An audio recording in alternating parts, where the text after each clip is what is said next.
কারণ আজকে আপনারা এমন একজনকে দেখতেছেন যার ক্লাসের জন্য আপনারা অনেক বেশি উদ্গ্রীব হয়ে থাকতেন, অর্থাৎ আমাদের শ্রদ্ধেয় ইমন স্যার, যার ক্লাসে এত ইনফরমেশন জানা যায় এবং এত নিখুঁতভাবে প্রতিটা জিনিস বোঝা যায়, যেটা আসলে আমরা এর আগে ক্লাস করে বুঝেছি। আজকেও আমরা কিন্তু যারা ক্লাস করব, স্যারের ক্লাসের প্রেমে অটো আমরা পড়ে যাব। সো আমার কলিজার ভাই কলিজার বোনেরা, আজকের সেশনটাও অনেক বেশি ইউনিক একটা সেশন হতে যাচ্ছে। কারণ আজকের এই সেশনে শুধুমাত্র ইমন স্যার আমি থাকতেছি ব্যাপারটা এমন না। আজকের সেশনে কিন্তু আমরা 3 জনের কম্বিনেশনে ক্লাসটা পরিচালনা হবে। মিহির স্যারও আছে আমাদের, মিহির স্যার আসতেছে, রাস্তায় আছেন। কারণ আজকে আমরা এমন কিছু বাছাইকৃত প্রশ্ন রেখেছি যেখানে ইংলিশ রয়েছে, ম্যাথ রয়েছে, জিকে রয়েছে, কিন্তু ইংলিশটাকে আমরা একটু বেশি প্রায়োরিটি দিয়েছি এবং ইংলিশের প্রশ্নগুলো একটু বেশি রেখেছি। কারণ আর স্যার এমন কিছু প্রশ্ন সিলেক্ট করছে, স্যার ধরেন আপনি যে কোশ্চেন গুলো রাখছেন, এই কোশ্চেন গুলো যদি কেউ সমাধান করে বা এই কয়টা থেকে মোটামুটি যে কোনো পরীক্ষায় কি প্রশ্ন কমন পাবে? আজকে 15টা কোশ্চেন যে ব্যাখ্যা সহকারে সলভ করবে, যেই কোনো চাকরি পরীক্ষা বিসিএস শুরু করে বিশেষ করে 11 থেকে 16 গ্রেড যে কোনো চাকরি পরীক্ষায় 5টা কোশ্চেন থাকবে, ওই কোশ্চেনই থাকবে অথবা ওই টাইপেরই থাকবে। এটা চ্যালেঞ্জ ইনশাআল্লাহ। আচ্ছা, ইমন স্যার কিন্তু কখনো চ্যালেঞ্জ দিলে চ্যালেঞ্জ কিন্তু হাতছাড়া হয় না। কেন হয় না? কারণ এক্সপেরিয়েন্স একটা কথা বলে, অভিজ্ঞতা এমন একটা জিনিস যে অভিজ্ঞতার আলোকে আমরা যা করতে চাই তাই হয়ে যায়। সো আমার কলিজার ভাই কলিজার বোনেরা, প্রতিদিনের মতো আজকের ক্লাসেও কিন্তু আমরা 1200 টাকার প্রাইস মানি এবং পাশাপাশি আজকের ক্লাসে কিন্তু ইমন স্যারের একটা ইংলিশ বইও আমরা গিফট হিসেবে রাখতেছি সর্বোচ্চ শেয়ারকারীর জন্য। অর্থাৎ সর্বোচ্চ শেয়ারকারীর জন্য স্যারের বই কোথায় গেল? আচ্ছা, সর্বোচ্চ শেয়ারকারীর জন্য কিন্তু স্যারের এই ইংলিশের একটা বই আমরা কিন্তু আপনাদেরকে কি করব, গিফট হিসাবে দিব। এছাড়াও সর্বোচ্চ শেয়ারকারীর মধ্যে একজন পাবে মিহির স্যারের ক্যারিয়ার প্লাস বই। এছাড়াও সর্বোচ্চ মেনশনকারীর মধ্যেও কিন্তু মিহির স্যারের একটা বই থাকবে। আর সর্বোচ্চ মেনশনকারী শেয়ারকারীর মধ্যে আবার 1200 টাকার প্রাইস মানিও থাকবে। ওরে বাবা রে বাবা, এক ক্লাসে এত গিফট কেমনে কি রে ভাই? তার মানে আমাদের কি করতে হবে? শেয়ার করতে হবে, মেনশন করতে হবে, বন্ধুদের কাছে রেজ করে দিতে হবে এবং বন্ধুদের কাছে পৌঁছে দিতে হবে। আমরা যে যত বেশি শেয়ার করব সে তত বেশি আমরা কিন্তু কেয়ার পাবো। একটা জিনিস মনে রাখবেন, পৃথিবীতে যারা কৃতজ্ঞতা স্বীকার করতে জানে, ধরেন আপনার মাধ্যমে যদি একজন স্টুডেন্টের উপকার হয়, তাহলে আপনি ভেবে নেবেন সৃষ্টিকর্তা আপনাকেও অন্য কারো মাধ্যমে হেল্প করবেন। কারণ উপকার সবসময় ব্যাগ আসে। আপনি 5 জনের করেছেন, সৃষ্টিকর্তা আপনাকে বিপরীত পাশ দিয়ে আরো 5 জন দিয়ে আপনাকে উপকার করে দিবেন। ধরেন আপনি অনেক বড় একটা কারো উপকার করছেন, আপনি রাস্তা দিয়ে যাচ্ছেন, বড় একটা অ্যাক্সিডেন্ট থেকে দেখা গেল যে আল্লাহ আপনাকে বাঁচিয়ে দিল, বা কোন একজন ব্যক্তি এসে আপনার সামনে দাঁড়িয়ে গেল।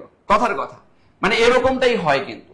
সো আমরা সবাই চেষ্টা করব, প্রতিটা মানুষই আমরা চেষ্টা করব প্রত্যেকে প্রত্যেকের পাশে থাকার জন্য, এবং প্রত্যেকে ওরে বাবা রে বাবা, আমাদের স্যার চলে আসছে, এই স্যার আসেন আসেন। আপনারা অপেক্ষা করতে করতে করতে করতে আমরা অতিষ্ঠ হয়ে গেছি। আরে আগে চেহারাটা তো দেখান, তারপরে বাদ বাকি গেছে। আমাদের কিন্তু মিহির স্যার চলে এসেছেন। স্যার কিন্তু আজকে অনেক সেজে গুজে আসছেন। আমি আপনাদেরকে রিকোয়েস্ট করব, স্যারের জন্য আমি অলরেডি পাত্রী দেখা শুরু করছি, এবং আমার খুব কাছের কয়েকজন কি বলবো রমণী রয়েছেন, যে রমণীগুলোকে আমি চাই যে আসলে ওপেন এরকম একটা জায়গা থেকে স্যারকে এসে কেউ জড়াই ধরুক। কারণ স্যারের যে ক্রিয়েটিভিটি এবং যে যোগ্যতা, এটা আসলে আনবিলিভেবল। আমার বসুন্ধরার মতো জায়গায়, ওরে বাবা রে বাবা, অ্যাপার্টমেন্ট যেটা স্যার কিনছে, আমি মনে করি একটা মানুষের লাইফের সবচেয়ে বড় একটা লাক্সারিয়াস যা ডেকোরেশন, এবং উঠে গেছে কিন্তু আমারও জানাই না এখনো, খুব মাইন্ড করছে ভাই, আমারও জানাইছে এটা ঠিক না ভাই। আগে তো ওটা তো একটা আকিকা করা উচিত, রাইট? না না না, এইটা ঠিক করেন না, অফিসিয়াল দোয়া চাই না। খুব দ্রুত আগামী 1 সপ্তাহের মধ্যে একটা আয়োজনের ব্যবস্থা করেন। রাইট, এক্স্যাক্টলি এইটাই করা উচিত। বড় একটা আয়োজন করেন, নইলে কিন্তু অভিশাপ চলে যাবে ভাই। আমরা চাই ওরকম বসুন্ধরায় আরো 5টা বাড়ি হোক, আপনার কোনো সমস্যা নেই, কিন্তু যেটা হইছে সেটার জন্য আমরা দাওয়াত চাই। পাশাপাশি আপনারাও কিন্তু স্যারের কাছে জোর করে দাওয়াত নেবেন। কেন জানেন? স্যারের কাছে দাওয়াত নিতে সমস্যা কই? স্যারই তো সমস্যার তো কোনো কিছু আমরা দেখতেছি না। সো আমার কলিজার ভাই কলিজার বোনেরা, আমরা আবারও বলতেছি আজকে কিন্তু 3 জনের কম্বিনেশনে ক্লাস হবে। প্রথমেই আমি ম্যাথ রেখেছি, এরপরে আর জিকে কোশ্চেন রয়েছে, অর্থাৎ আমার পরে মিহির স্যারের পরে কিন্তু আমরা ইমন স্যারের ক্লাস করব। এক কথায় একাধারে আমরা 3 জন ব্যক্তি পরম্পরায় ক্লাস পরিচালনা করব, একজনের পর একজন। সো আজকের ক্লাসটা অনেক বেশি ইফেক্টিভ হবে। আজকে সবাই মিলে আমরা ক্লাসটাকে এনজয় করতে পারবো। সো আমার কলিজার ভাই কলিজার বোনেরা, আবারও বলতেছি সর্বোচ্চ শেয়ারকারীর জন্য আজকে আমরা ইমন স্যারের ইংলিশ বই, এই সাজেশন বইটা দিব। সর্বোচ্চ শেয়ারকারীর মধ্যে আমাদের এই যে স্যার কিন্তু আরো বই নিয়ে আসছে, মাশাআল্লাহ, জাযাকাল্লাহ খাইরান। কি বলবো, সর্বোচ্চ শেয়ারকারী। এই যে ঝাঁকানাকা বইটা পাচ্ছি, ঝাঁকানাকা, হ্যাঁ, যেটার কি বলবো, বাইন্ডিং থেকে শুরু করে পড়ার কমফোর্ট থেকে শুরু করে সবকিছু আছে। খুব ভালো হয়েছে, আমি না এই বইয়ের দেখেছি না, পরামর্শ আমারও আছে, খুবই এইটা ভালো। আমার আরো বেশি পছন্দ হয়েছে। আমাকে আবারও আচ্ছা, পরামর্শ আছে না এর মধ্যে? হ্যাঁ, সবারই আছে, খুব অর্থাৎ ভালো। এক্সপেরিয়েন্স ব্যক্তির সবারই পরামর্শ আছে, এবং বইটা এতটা স্মার্ট হয়েছে যেটা আসলে আনবিলিভেবল। এবং মেনশন করলে কিন্তু আমরা এই যে ছোট মরিচের ঝাল বেশি, এই ছোট মরিচটা পেয়ে যাবো। সো আমার কলিজার ভাই কলিজার বোনেরা, সবাই শেয়ার করব, মেনশন করব। আমরা অলরেডি প্রায় 300 স্টুডেন্ট চলে এসেছি। আমরা সবাইকে জাস্ট এতটুকু রিকোয়েস্ট করব, সবাই আমরা একটু শেয়ার করে দেই, মেনশন করে দেই। আর আমি জানি আমি শেয়ার করার সাথে সাথে আরো 200-300 স্টুডেন্ট চলে আসবে, সেম আপনারা একটু শেয়ার করেন, তাইলে দেখবেন যে সবাই চলে আসবে, সবাই মিলে আমরা শেয়ার করে দিই। অলরেডি কিন্তু আমাদের ইমন স্যার শেয়ার করে দিয়েছেন। দেখেন, কৃতজ্ঞতা এমন একটা জিনিস যে আপনি এটাকে যখনই মিস আর শেয়ার করতে তার মানে আজকে একটা খেলা হচ্ছে, খেলা হবে। সো আমরা একটু সবাই শেয়ার করব, আমরা জাস্ট 1 মিনিট সময় দিচ্ছি শেয়ারের জন্য। 1 মিনিট পরে কিন্তু আমরা আমাদের ক্লাস শুরু করে দিব। আমি নিজেও শেয়ার করে দিচ্ছি, গ্রুপে শেয়ার দিচ্ছি। মাশাআল্লাহ, তাইলে তো খেলা জমে গেছে। আমি যে কয়টা দিই, আমি আমাদের নবীর যে কথাটা, যে নিজে যেটা পছন্দ করি সেটা অন্যের জন্য প্রিফার করি, আমি নিজে যে কয়টা দিয়েছি ওই কয়টা আপনারা শুধু দেন। হ্যাঁ, তাইলেই তো হয়। হ্যাঁ, গতকালকেও কিন্তু আমি 20টা গ্রুপে শেয়ার করে দিচ্ছি, সব আমার গ্রুপ, সব আমার গ্রুপ। তার মানে আজকের কিন্তু গিফট দেখা যাবে যে আমাদের কাছে কিন্তু চলে আসতে পারে। হ্যাঁ, তাই না যে আমি আমাদের পেয়ে যেতে পারি। দেখা গেল যে 1200 টাকার প্রাইস মানির মধ্যে মিহির স্যার একটা গেল, ইমন স্যার গেল একটা, আমার কাছে একটা চলে আসলো। হতেও পারে কিন্তু, যদি শেয়ারের সংখ্যাটা দেখা গেল যে আমাদের মধ্যে সীমাবদ্ধ থাকে। সো আমার পরিচয় ভাই পরিচয় বোনেরা, আমি আবারও বলতেছি, ক্লাসে যুক্ত হতে হবে, ক্লাস করতে হবে। প্রতিটা স্টুডেন্ট আমরা পুরো ক্লাসটাকে এনজয় করব ইনশাআল্লাহ। এবং আমি নিজেও শেয়ার করে দিচ্ছি বন্ধু বান্ধব শুভাকাঙ্ক্ষীদের কাছে, যাতে করে সবাই মিলে আমরা ক্লাসটাকে এনজয় করতে পারি। আমরা যারা ইতিমধ্যে যুক্ত হয়ে গেছি, আমি সবাইকে রিকোয়েস্ট করব লাইভটাকে একটু শেয়ার করে দেওয়ার জন্য, বন্ধু বান্ধব শুভাকাঙ্ক্ষীদের কাছে পৌঁছে দেওয়ার জন্য। ওকে, আমি নিজেও শেয়ার করে দিচ্ছি। সো আমরা মনে হয় শুরু করে দিতে পারি, তাই না স্যার? দুটো করে একটু সলভ করুন, আমি খালি অ্যাটেস্টেড করে দিই একটা সেল। ওকে ওকে ওকে। ও, না, এখন আসছে না? ম্যাথের পরে ইংলিশ আছে। না, ম্যাথের পরে একটা জিকে আছে। ও, একটা জিকে খালি সলভ করে দিয়ে যান। ওটা অনেকক্ষণ বসে রাখছি, আমার এটা খুব অপছন্দের। আচ্ছা, তাহলে ও কাজ করে। ওকে। আচ্ছা, আপনার ওই জিকে দরকার হলে আমরা ব্যাগে গিয়ে আবার আমি পড়াই দিব, সমস্যা নেই। ঠিক আছে। আচ্ছা, ঠিক আছে। ওকে, আমরা কিন্তু আমাদের ক্লাসটা শুরু করে দিচ্ছি। আমরা ডিলে করতেছি না, আমি নিজেও শেয়ার করে দিচ্ছি। আমি মনে হয় শেয়ার করলাম কতগুলো, ওরে বাবারে। আসসালামু আলাইকুম। ওয়ালাইকুম আসসালাম। আমি আপনাদেরকে এতটুকু গ্যারান্টি দিচ্ছি, এই ক্লাসগুলো আপনি যদি নিয়মিত করেন, বিশেষ করে আমাকে মামিনুল স্যার যে কথা বলেছে যে ভাই আপনি হচ্ছে ওই প্রশ্নগুলো দিবেন যে প্রশ্নগুলো সলভ করলে বুলেট মিস হবে কিন্তু কমন মিস হবে না, ঠিক ওই অ্যাঙ্গেলে পড়াবো। আমি ওই প্রশ্নগুলো রেডি করেছি, জাস্ট ভালো করে ক্লাস করবেন। শুধু আজকে না, এখন থেকে রেগুলারই আমার ক্লাস পাবেন ইনশাআল্লাহ। ওকে, থ্যাংক ইউ ভেরি মাচ। মাশাআল্লাহ, ক্লাস করি আমরা কিন্তু অলরেডি প্রায় 500 এর মতো স্টুডেন্ট চলে এসেছি। জাযাকাল্লাহ স্যার, আমরা শুরু করতে পারি, আশা করছি স্টুডেন্ট চলে আসবে। সো আমরা প্রথম প্রশ্নটা মনে হয় ম্যাথ দিয়েই শুরু করেছি। প্রথম প্রশ্নটা আমরা একটু সমাধান করার চেষ্টা করব। আমার কলিজার ভাই কলিজার বোনেরা, সবাই কৃতজ্ঞতার জায়গা থেকে একটু শেয়ার করে দেই। ওয়াও, প্রথম ম্যাথটা আমরা যদি একটু দেখার চেষ্টা করি, অনেক মজার একটা ম্যাথ। এই ম্যাথগুলো প্রচুর পরিমাণে পরীক্ষায় আসে। দেখেন আমাদের এই ম্যাথটাই কি বলছে। তার আগে আমি আবারও বলতেছি, আজকে কিন্তু ইমন স্যারের ইংলিশ বই সর্বোচ্চ শেয়ারকারীর মধ্যে থাকতেছে। আজকে কিন্তু মিহির স্যারের মিহির জিকে বই সর্বোচ্চ শেয়ারকারীর মধ্যে থাকতেছে। আজকে কিন্তু 1200 টাকার প্রাইস মানিও শেয়ারকারীর মধ্যে থাকতেছে। আবার আমাদের কিন্তু মিহির স্যারের যে আরেকটা ছোট বই, সেটা কিন্তু মেনশনকারীর মধ্যে থাকতেছে। আবার 1200 টাকার প্রাইস মানিটাও কিন্তু মেনশনের মধ্যে থাকতেছে। সো প্রাইজের অভাব নেই। এই প্রাইস পেতে গেলে আমাদেরকে শেয়ার করতে হবে, মেনশন করতে হবে, সবাই মিলে ক্লাসটাকে এনজয় করতে হবে। দেখেন প্রথম ম্যাথটা আমরা একটু দেখার চেষ্টা করি, সমাধান করার চেষ্টা করি। আমাকে বলতেছে কোণ এ এবং কোণ বি পরস্পর পূরক কোণ। আমরা তো জানি পূরক কোণ মানেই কি, যে আমার দুইটা কোণ থাকবে, এই দুইটা কোণের মধ্যে ধরলাম এটা হচ্ছে আমার কোণ এ আর এটা হচ্ছে আমার কোণ বি। তাহলে কোণ এ এবং কোণ বি শর্ত সাপেক্ষে পূরক কোণের একটা মজার ব্যাপার হচ্ছে যে দুইটার যোগফল 90 ডিগ্রি হবে। দুইটার যোগফল কত হবে? 90 ডিগ্রি। এটা হচ্ছে পূরক কোণের শর্ত। কিন্তু পূরক কোণ কিন্তু এখানে কোণ এ একটা পূরক কোণ, কোণ বি একটা পূরক কোণ। কোণ এ এর সাপেক্ষে কোণ বি একটা পূরক কোণ, কোণ বি এর সাপেক্ষে কোণ এ একটা পূরক কোণ। মাথায় রাখতে হবে কিন্তু। আমরা অনেক সময় বলি যে দুটি কোণের যোগফল 90 ডিগ্রি হলে পূরক কোণ বলে, এটা ডাহা মিথ্যা কথা। এটা পূরক কোণের শর্ত। দুটি কোণের যোগফল 90 ডিগ্রি হলে কোন দুটির প্রত্যেকটিকে একটির সাপেক্ষে অপরটিকে পূরক কোণ বলে। তার মানে এখানে পূরক কোণ আছে দুইটা। এবার দেখেন কোণ এ কোণ বি পরস্পর পূরক কোণ, এবং আবার বলতেছি কি কোণ দুটির অনুপাত, কোণ এ এবং কোণ বি এর অনুপাত দিছে। তা কোণের যখন অনুপাত থাকে দুইটা কোণের অনুপাতের যোগফল ইকুয়াল 90 ডিগ্রি দিয়ে মানটাকে বের করে নিয়ে আসা যায়, যেহেতু আবার কোণ এ এর মান বের করতে বলছে। তাহলে এখানে কোণ এটাকে আমরা 3 দেওয়া আছে, 3টাকে যদি আমরা 3x ধরি, আর এখানে অনুপাত বি কোণটার 2 দেওয়া আছে, 2টাকে যদি আমরা 2x ধরি, ইকুয়াল যদি আমরা 90 দেই, তাহলে 3 আর 2 যোগ করলে কত 5x, তাহলে 5x ইকুয়াল 90। তাহলে x এর মানটা যদি আমরা এখানে মিনিমাইজ করি তাহলে কত পাই, 5 একে 5, 5 8 40, তাহলে এখানে আমরা কত পাইলাম 18 পাইলাম। কার মান 18 পাইলাম?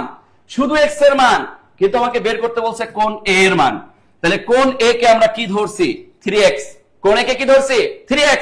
তাহলে এই যে 3x এর মান, তাহলে 3x এর মান মানেই কি x এর মান 18, তাহলে 3 গুণন 18, 3 8 কত 24, তার মানে এখানে 54, 3 18 54। উত্তর হচ্ছে মিস্টার সি বা গরু। উত্তর কি গরু। তাহলে উত্তর হচ্ছে মিস্টার গ গ গ গ। আশা করছি আমরা সবাই ক্লিয়ার হতে পেরেছি।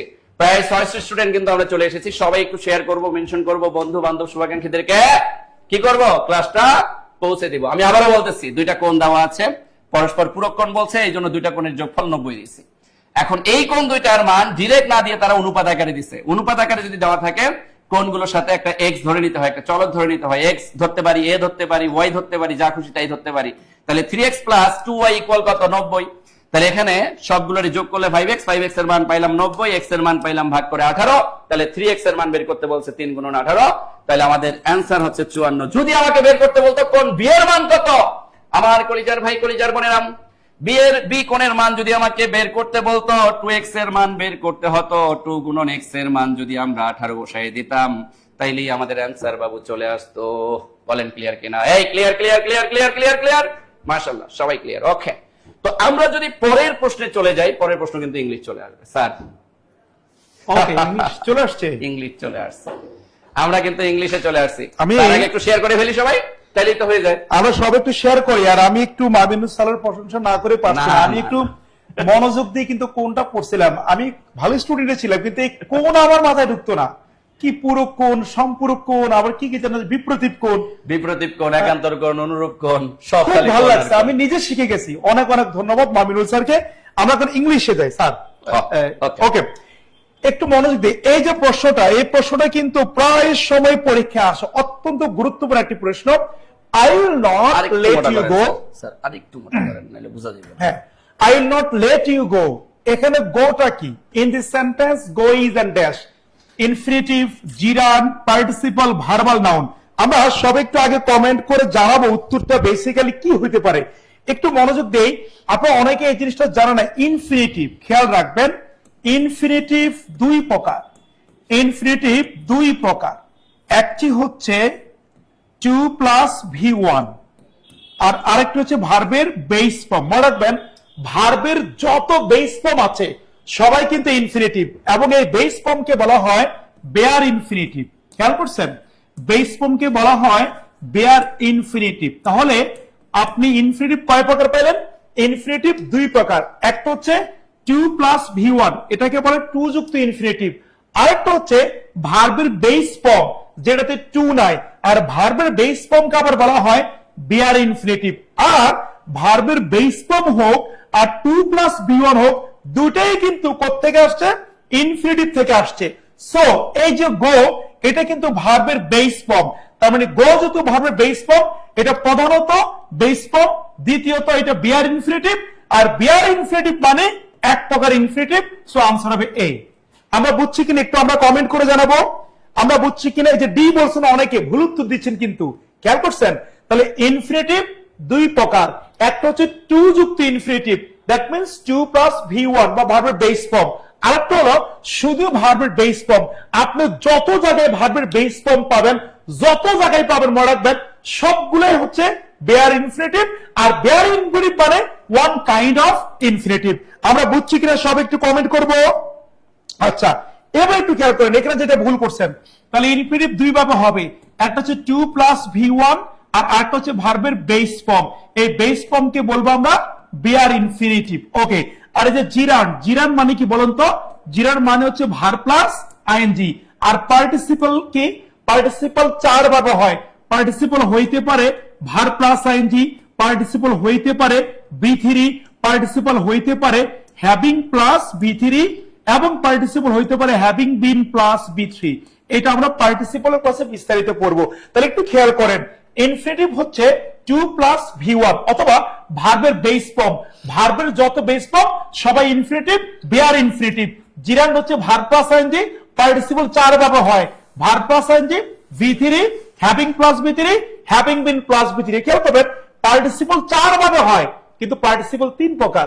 ভার প্লাস আইএনজি কে বলে প্রেজেন্ট পার্টিসিপল, বি3 কে বলে পাস্ট পার্টিসিপল, এই দুটো একত্র হচ্ছে পারফেক্ট পার্টিসিপল। এখন এই ভার্বাল নাউনটা তাহলে কি? এই ভার্বাল নাউনে কিন্তু আমরা বেশিরভাগই ভুল করে ফেলি। ভার্বাল নাউনটা কি একটু খেয়াল করবেন। ভার্বাল নাউন মনে রাখবেন, এই দি এবং অফ এর মাঝখানে যদি ভার প্লাস আইএনজি থাকে, এইটা হচ্ছে ভার্বাল নাউন। ওকে, দি এবং অপের মাঝখানে যখন আপনার ভার প্লাস আইএনজি থাকবে, এটা হচ্ছে ভার্বাল নাউন। অর্থাৎ the writing of a letter, the writing of N এসে। আবার যদি বলি দ্য গোয়িং অফ ঢাকা, আবার যদি আমি বলি যে the washing of TV, the making of garden, the এবং অফ এর মাঝখানে যদি ভার প্লাস আইএনজি আসে, একে বলবো আমরা ভার্বাল নাউন। সব একটু বলেন তো ক্লিয়ার কিনা, ভালোভাবে বুঝতে পারছেন কিনা? স্যার আপনার ক্লাস প্রথম করতেছে, আপনার নাম কি? আমার নাম ইমন স্যার। ওকে, আমার নাম Emon sir. Emon Milon. Emon sir, Emon sir is a brand, Emon sir এক নামে। ওকে, আচ্ছা তাহলে একটু বলি এই কোশ্চেনটা কেন বারবার বলছি জানেন? এটা 41 বিসিএস এ আসছে, এটা চাকরি নিবন্ধন পরীক্ষা আসছে, অনেকগুলো আসছে, কিন্তু reference একটা পরীক্ষা দেওয়া। আমি শুধু একটা দিয়েছি, অনেক পরীক্ষা আসছে। তাহলে মনে রাখবেন ভার্বের যত বেস ফর্ম সবগুলাই ইনফিনিটিভ। সবাই ক্লিয়ার? ওকে, তাহলে এই প্রশ্নটা আমাদের হয়ে গেল। আমরা নেক্সটে চলে যাচ্ছি। না, নেক্সট স্যার মিস স্যারের প্রশ্ন আলোচনা হবে। ও আচ্ছা আচ্ছা, রয়ে গেছে একটা। এই যে স্যার। ওকে, তাহলে মিস স্যার কোশ্চেনটা মিস স্যার সলভ করে দিবে এখন। হ্যাঁ sir. Thank you so much. বাংলাদেশের প্রধান বিচারপতিকে শপথ বাক্য পাঠ করান কে? ঠিক আছে, এটা হচ্ছে বাংলাদেশ পল্লী বিদ্যুতায়ন বোর্ড 2024-এ আসছে, কিশোরগঞ্জ বিদ্যুৎ এগুলোতে আসছে। হ্যাঁ, এখন চারটা অপশন আছে: অ্যাটর্নি জেনারেল, স্পিকার, রাষ্ট্রপতি, প্রধানমন্ত্রী। তো আমরা একটু দেখি, অ্যাটর্নি জেনারেল কাউকেই শপথ বাক্য পাঠ করে না। অ্যাটর্নি জেনারেল হচ্ছে রাষ্ট্রের প্রধান আইন কর্মকর্তা। তাহলে আপনাদের এই পরীক্ষায় বারবার এটা আসে যে রাষ্ট্রের প্রধান আইন কর্মকর্তার নাম কি? Attorney general. রাষ্ট্রের প্রধান আইন কর্মকর্তা হচ্ছে অ্যাটর্নি জেনারেল। এই অ্যাটর্নি জেনারেল বাংলাদেশ সংবিধানের 64 নং অনুচ্ছেদ অনুযায়ী অ্যাটর্নি জেনারেলকে নিয়োগ দেওয়া হয়। বাংলাদেশের রাষ্ট্রের মানে বাংলাদেশের তথা রাষ্ট্রের প্রধান আইন কর্মকর্তা অ্যাটর্নি জেনারেলকে নিয়োগ দেয়।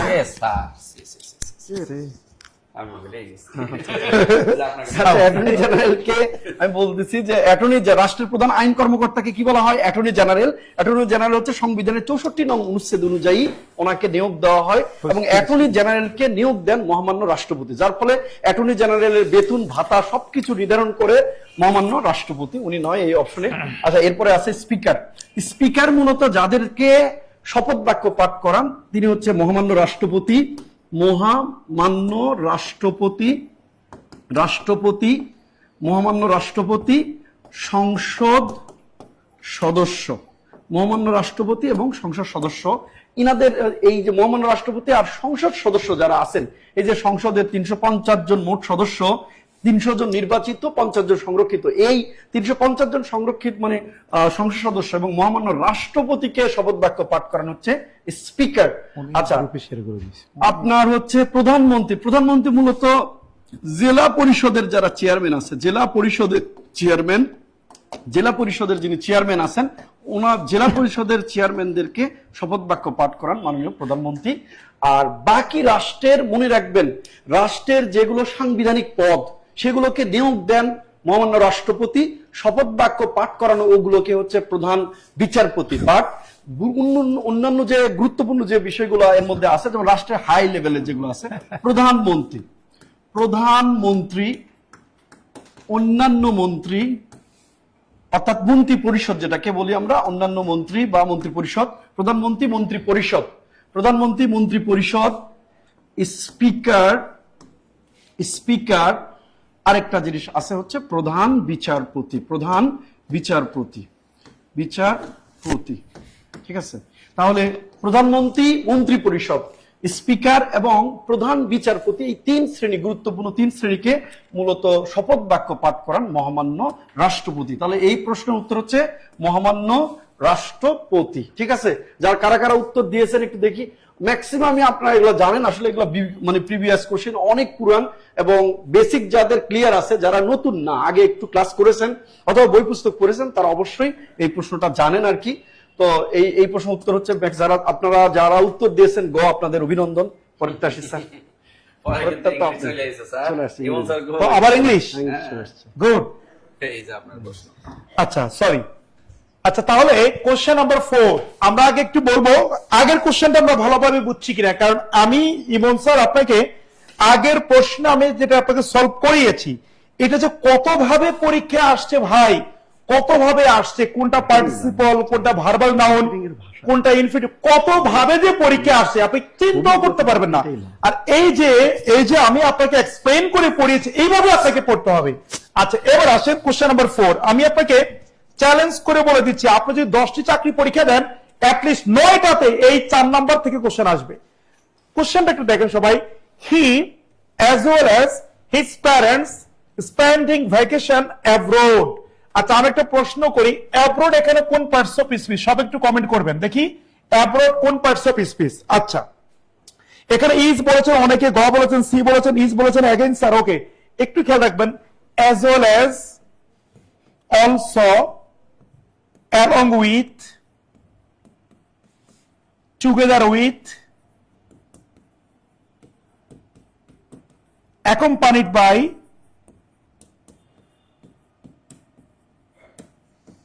accompanied with,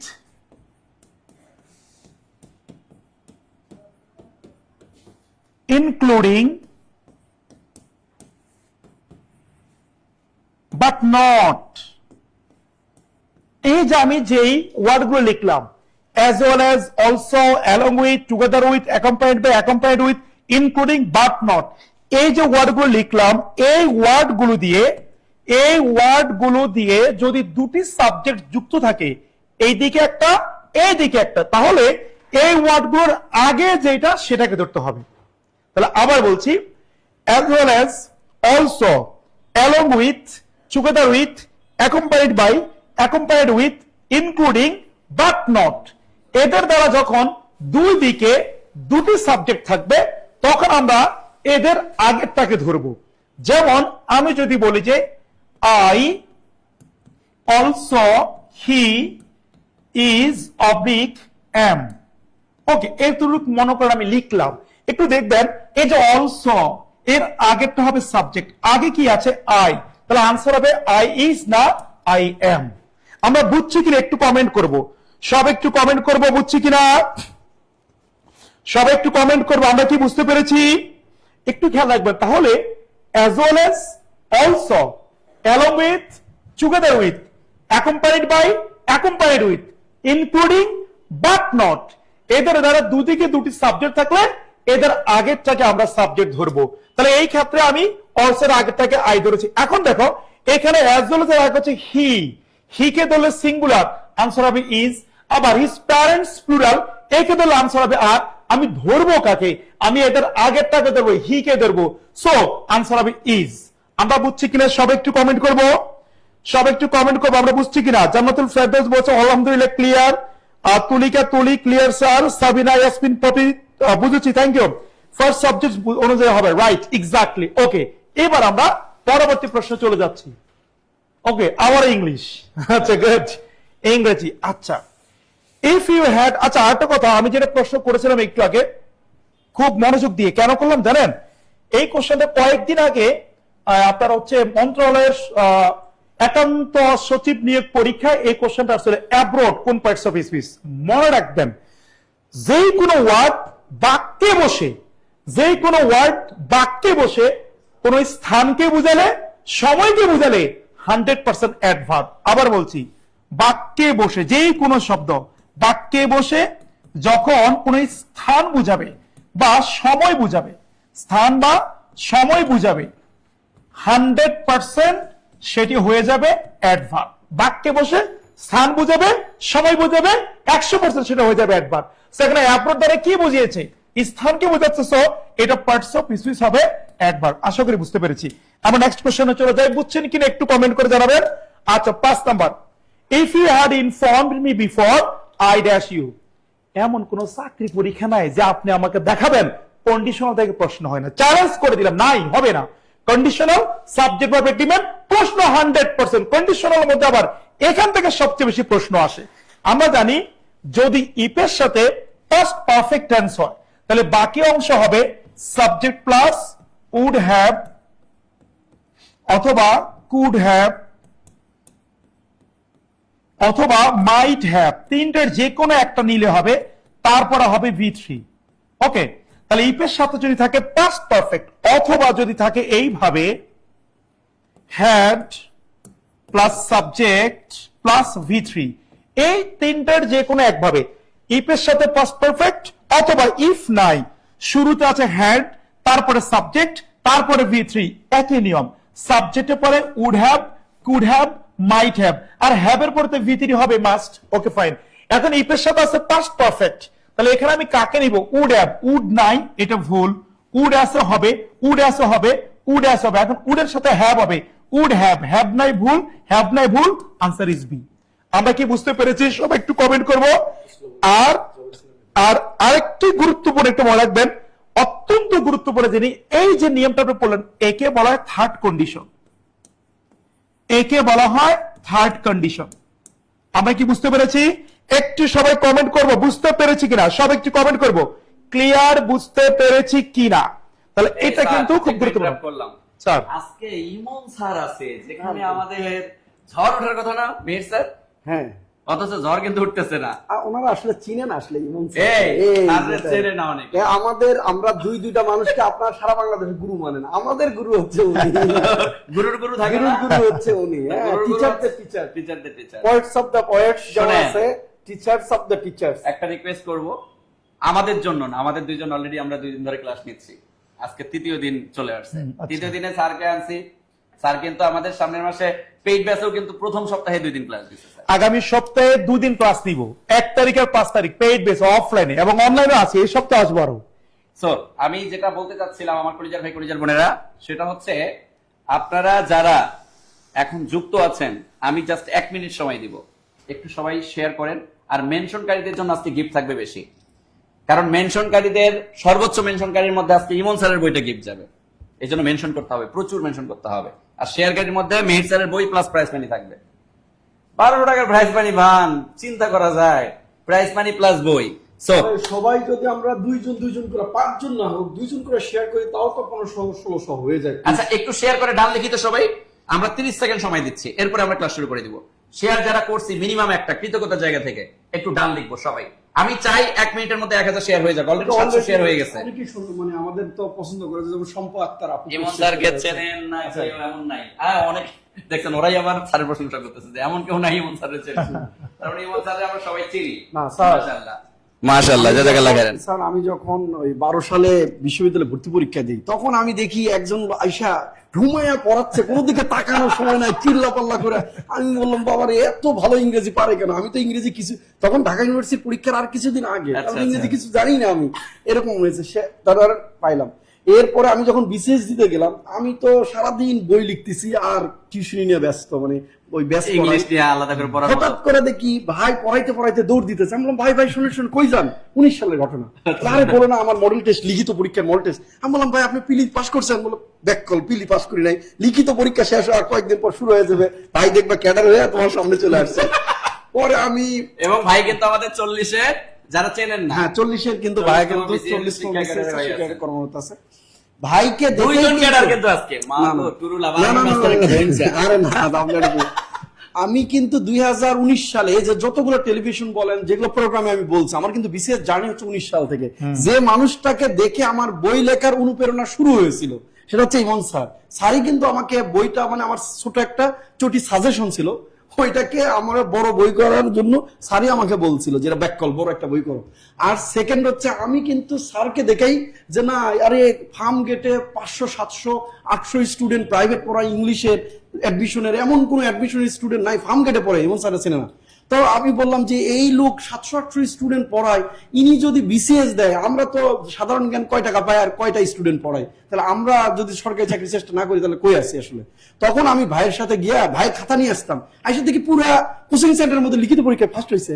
আমি বললাম, আপনি সারাদিন পড়াইয়া কোচিং সেন্টারে ফার্স্ট হয়েছেন ভাই, আপনি আমি অনুরোধ করছি যে কয়টা দিন আপনি আর পড়ান না স্টুডেন্ট। ইংরেজি গ্রামার পরীক্ষায় পুরো বাংলাদেশে আমি ফার্স্ট হয়েছিলাম, এত নম্বর কেউ পায় না, 100 তো পাইছিলাম 97। ও মাই গড। এবং আরেকটা সত্য কথা বলি, পরে বিসিএস এ ওনার সাথে আমি একটা মডেল টেস্ট দিতে গেছি, এই পিলিরি ফ্রি মডেল টেস্ট, জিকে তে ওনার তো আমি কম নম্বর পেয়েছি। যখন শুরু করে বিসিএস এর প্রস্তুতি, হ্যাঁ মানে 19-এ ওনার তো কম নম্বর পেয়েছি। এটা কারণ পিলিরি আছে, সব পিলি তো আমরা তো অ্যাডমিশন তখন পড়াইতাম 40 একটা BCS ছোট সিলেবাস, আর বিসিএস এর হচ্ছে আপনার হচ্ছে বড় একটা মানে syllabus। সিলেবাসটা তো বড়, আর হুট করে ওইভাবে পাওয়া যায় না। তো যাই হোক, আমি কিন্তু স্যারের কাছ থেকে ওই জায়গাতে কনফিডেন্স পেয়েছি যে কাছের একটা মানুষ পিলি পাস করলো, লিখিত দিচ্ছে, ভাইবা দিবে, তো তখনই কিন্তু আমার মনে হয়েছে যে না ভাই যদি কোচিং এ এত স্টুডেন্ট পড়িয়ে এত প্রাইভেটে এত মানে কোচিং এ সারাদিন ক্লাস নিয়ে পাস করতে পারে, তো আমার ভাইয়ের তো বিসিএস এর 30 আমি তো 35 নম্বর না ইংলিশে, আমি তখন চিন্তা করি আমার তো 70 নম্বর। এই জিকের এই কনফিডেন্সটা কিন্তু আমি পেয়েছি স্যারের কাছ থেকে। যাই হোক, আমি 800 প্লাস শেয়ার হয়ে গেছে, হয়ে যাবে 1000 ডান হয়ে যাবে। আমরা দুজনে আমার অনেক প্রশংসা করেছে, আমি এত বেশিও প্রশংসার দাবিদার না, কিন্তু এই দুজন অনেক অনেক ভালো অভিজ্ঞ এবং প্রশংসার দাবিদার। আমরা সর্বোচ্চ সার্ভিস দিব। আমি ইমন স্যার কয়েকদিন ইনঅ্যাক্টিভ ছিলাম, পেজে ক্লাস দিতে পারিনি, মামিনুল স্যার এখানে। ইনশাআল্লাহ এখন থেকে আমার কথা রেগুলার পেজে পাবা, অনলাইনে পাবো, অফলাইনে পাবে ইনশাআল্লাহ। কিন্তু একটা সমস্যা আছে, আমি যে স্যারের স্টুডেন্ট, যে আমি যে ইউসি তে অনেক ক্লাস করছি স্টুডেন্ট, এটা মানুষ কেউ এখন পর্যন্ত বিশ্বাস করে না। মানে একসাথে আমি তো আপনার অডিটাইমে ক্লাস করছি, সত্যি কথা, এটা তো অস্বীকার করার কিছু নাই, তখন আমি স্টুডেন্ট ছিলাম। আমরা নেক্সট কোশ্চেন চলে যাই, দেখি একটু। তাহলে উত্তরটা হচ্ছে বি, এবং এটাকে বলে থার্ড কন্ডিশন। মনে রাখবেন, ইফ এর সাথে প্রেজেন্ট, বাকিটা ফিউচার, এটা হচ্ছে ফার্স্ট কন্ডিশন। ইফ এর সাথে পাস্ট ইনডিফিনিট, বাকিটা subject pass, would could might, তারপরে ভার্বের V1, এটা হচ্ছে সেকেন্ড কন্ডিশন, আর এটা থার্ড কন্ডিশন। আরেকটা আছে, ইফ এর সাথে যদি প্রেজেন্ট ইনডিফিনিট থাকে তাহলে বাকিটাও কিন্তু আবারও প্রেজেন্ট ইনডিফিনিট হয়। কখন বলুন তো? যখন চিরন্তন বা বৈজ্ঞানিক সত্য বোঝায়, আর একে বলে জিরো কন্ডিশন। আমরা যখন কন্ডিশনাল সেন্টেন্স পড়াবো তখন অবশ্যই আমি এগুলো পড়াবো ইনশাআল্লাহ। ওকে, তাহলে আমরা সবাই বুঝতে পেরে সবাই একটু কমেন্ট করি। অনেক সুন্দর আপনাদের কাছে, থ্যাংক ইউ ভেরি মাচ। আচ্ছা, আপনারা অনেকে আমার পরিচয় খালি জিজ্ঞাসা কে, আমি একটু 10 সেকেন্ডে একটু পরিচয় দিই স্যার, 1 মিনিট 10 সেকেন্ডে বলি। স্যাররা তো আমার পরিচয় দিয়েছে, আমি হচ্ছে ইমন স্যার, মোহাম্মদ ইমন হোসেন ইমন। আমার 2-3টা পরিচয় আছে। একটা পরিচয় হচ্ছে ইউসিসি, তোমরা নাম শুনে হচ্ছে বিশ্ববিদ্যালয়ে ভর্তি কোচিং। আমি ইউসিসি বিশ্ববিদ্যালয়ে ভর্তি কোচিং এর পুরো ইউসিসি গ্রুপের ইংরেজি বিভাগের হেড। এই যে তোমরা দেখো কম্প্যাক্ট, বিভিন্ন বই, এগুলো আমারই লেখা। আর দ্বিতীয় কথা হচ্ছে আমি একজন ক্যাডার অফিসার, ক্যাডার সার্ভিসে আছি। মির স্যার, মামিনুল স্যার, আমরা ভাই ব্রাদার, একসাথে থাকি, একসাথে চলাফেরা করি। ওকে, এটাই পরিচয়। এবার আমরা নেক্সটে চলে যাই। নেক্সট স্যার ম্যাথটা পড়াই দেন। ও আচ্ছা আচ্ছা, না ম্যাথ তো ভালো পড়ে, কি বলে না আগে ম্যাথ ভালো পড়তাম, ম্যাথ আমাকে করাইছে। ম্যাথে আমার 40 বিসিএস এ কঠিন কোশ্চেন ছিল না, আমার স্থানান্তর মোটামুটি আমি 14টা কোশ্চেন হইছে, 14টা ম্যাথ হইছে আমার। না ম্যাথ না। ম্যাথের টিচারও বানানো। আর আমি দুইটা জিনিস পারি না, ওনার কাছে গেছি আমি, একটা হচ্ছে কন্ডিশনাল সেন্টেন্স আর একটা সাবজেক্ট ভার্ব। না ক্লোজ ক্লোজ স্যার, আমার এখনো মনে আছে, ভার্বের আগে যদি নাউনের কাজ করে তাহলে ওটা নাউন ক্লোজ, ভার্বের পরে যদি ওটাকে কমপ্লিমেন্ট হিসেবে কাজ করে তাহলে অ্যাডজেক্টিভ ক্লোজ। আমাকে শিখাইছে। এবং ওই যে বললো টাইম, সময়, মানে টাইম মানে সময়, প্লেস, এগুলো হচ্ছে যদি ইয়া হয় তাহলে অ্যাডভার্ব ক্লজ। আর পড়াইছে আমাকে, আমি বললাম না, এখন আমার মনে আছে। যাক, আমরা হচ্ছে আমাদের আলোচনায় চলে আসি। আমরা যাই। ওকে, এই যে আমি একটা ম্যাথ রাখছি, এরপরে কিন্তু আবার মিহির স্যারের আলোচনা চলে আসবে। আমাদের এই যে ম্যাথটা দেখতেছি, খুবই মজার একটা ম্যাথ। দেখেন, একটা জিনিস মাথায় রাখবো আমরা সব সময়, একটি ত্রিভুজে দুটি কোণের অনুপাত দেওয়া আছে 3:5, 3:5, এবং আবার বলতেছে তৃতীয় কোণটি 52 হলে আমাকে আবার শেষের দিকে বলতেছে যে ছোট কোণটির মান কত। তাহলে এখানে আপনাকে জাস্ট একটা জিনিস রিয়ালাইজ করতে হবে, সেটা হচ্ছে আমরা যখন একটা ত্রিভুজকে চিন্তা করি, একটা ত্রিভুজের কিন্তু 3টা কোণ থাকে, আর এই 3টা কোণের যোগফল আমরা সবাই জানি 180 ডিগ্রি হয় বা 180 ডিগ্রি হয়। তাহলে এই যে 180 ডিগ্রি ত্রিভুজের 3 কোণের সমষ্টি, এখানে কিন্তু স্পেসিফিকলি 3টা কোণের মান উচ্চারণ করে দেয় নাই, বা হচ্ছে ইঙ্গিত করে দেয়নি। আমার কলিজার ভাই কলিজার বোনেরা দেখেন, চালাকি করে তারা কি করলো, দুইটা কোণের মান না দিয়ে দুইটা কোণের অনুপাত দিয়ে দিল। সমস্যা কই? কোনো সমস্যা নেই। আমি জাস্ট এখানে আমার সেন্স ঠিক রাখবো। কিভাবে? আমার একটা কোণের মান তারা কি করছে, অনুপাতে না দিয়ে ডিগ্রিতে দিয়ে দিছে, আর বাকি দুইটা কোণের মান তারা অনুপাতে দিয়ে দিছে। তাইলে আমি কি করব, অনুপাতের মানের দুইটার যোগফল যোগ 52 ইকুয়াল 180 ডিগ্রি দিয়ে দিব। কারণ আমার তিন কোণের সমষ্টি ইকুয়াল কত ডিগ্রি? 180 ডিগ্রি। তাহলে অনুপাতে এখানে আছে কত? 3। তাহলে একটা 3x, আরেকটা কত? 5x, আরেকটা কত? ওই যে 52 ডিগ্রি, আর ইকুয়াল কত? 180 ডিগ্রি। তাহলে তিন কোণের যোগফল ইকুয়াল 180 ডিগ্রি। ক্লিয়ার? এবার যদি আমরা বলি যে 3 আর 5 যদি আমরা যোগ করি, 5 6 7 8 8x, আর এই 8x এর মানটা কত হবে? 180 থেকে আমাকে কি করতে হবে? 52 মাইনাস করতে হবে। তাহলে এবার যদি আমি 52 মাইনাস করি, মাইনাস করলে এখানে কত আসে?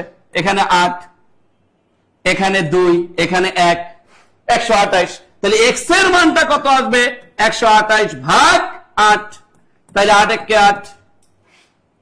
এরপর এখানে থাকে কত? 4, 48, 6 8 কত? 48। তাহলে আমার মান পাইলাম কত? x এর মান পাইছি 16। তাহলে এখানে ক্ষুদ্রতমকে 3x, 5x না 52? অবশ্যই সংখ্যার দিক থেকে 3x, 5x এর থেকেও ছোট।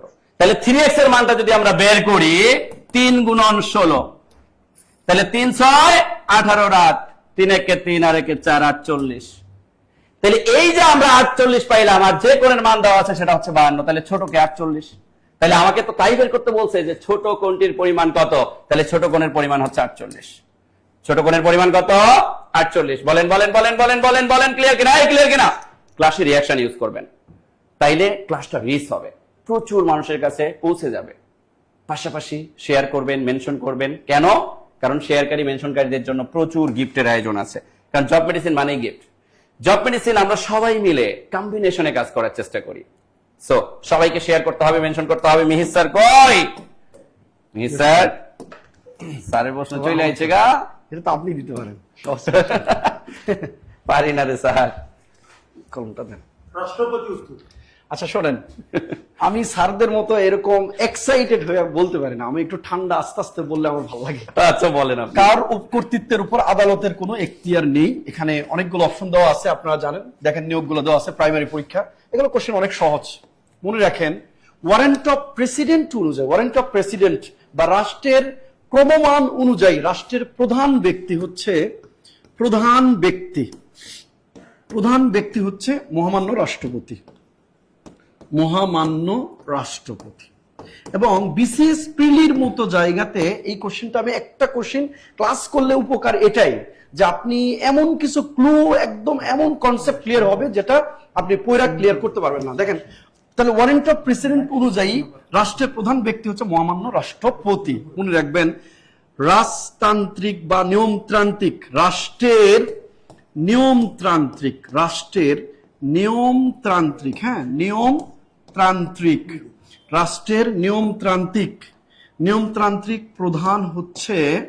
প্রধান হচ্ছে মহামান্য রাষ্ট্রপতি। নিয়মতান্ত্রিক প্রধান হচ্ছে মহামান্য রাষ্ট্রপতি। এবং একটা কিছুদিন আগে আমি দেখলাম যে একজন সম্ভবত মাননীয় মন্ত্রী একটা বিষয় ভুল বলতেছিলেন, যে রাষ্ট্রের প্রধান হচ্ছে বাংলাদেশের প্রধানমন্ত্রীর কথা বলতেছেন। নট রাষ্ট্রের প্রধান, কিন্তু প্রধানমন্ত্রী নয়। মনে রাখবেন, রাষ্ট্রের প্রধান হচ্ছে রাষ্ট্রপতি।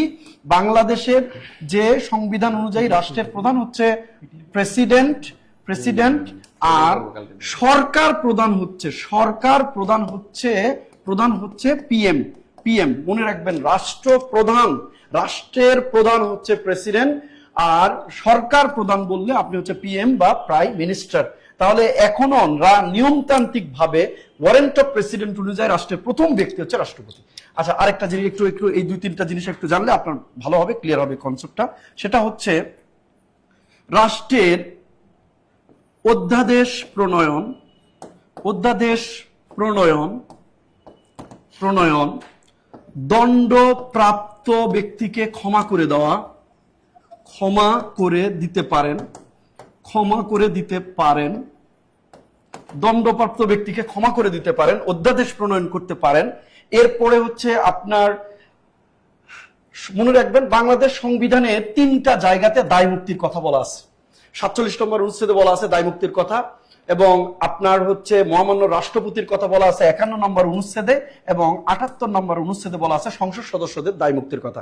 অর্থাৎ সরকারি যারা দায়িত্ব পালন করে তারাও রাষ্ট্র কর্তৃক দায়মুক্ত। যেমন একজন পুলিশ অফিসার একজন সন্ত্রাসীকে ধাওয়া করছে, সে অর্ডার পেয়েছে, সে কোনোভাবে আত্মরক্ষার জন্য একটা গুলি করছে, তাহলে কি সে ফৌজদারি, মানে কেউ মারা গেলেই তো এটা অপরাধ, কিন্তু যখন কেউ কর্তব্যরত অবস্থায় যদি একটা র্যাব গুলি করে মারা যায়, দেখবেন তাদের কি শাস্তি হয় না?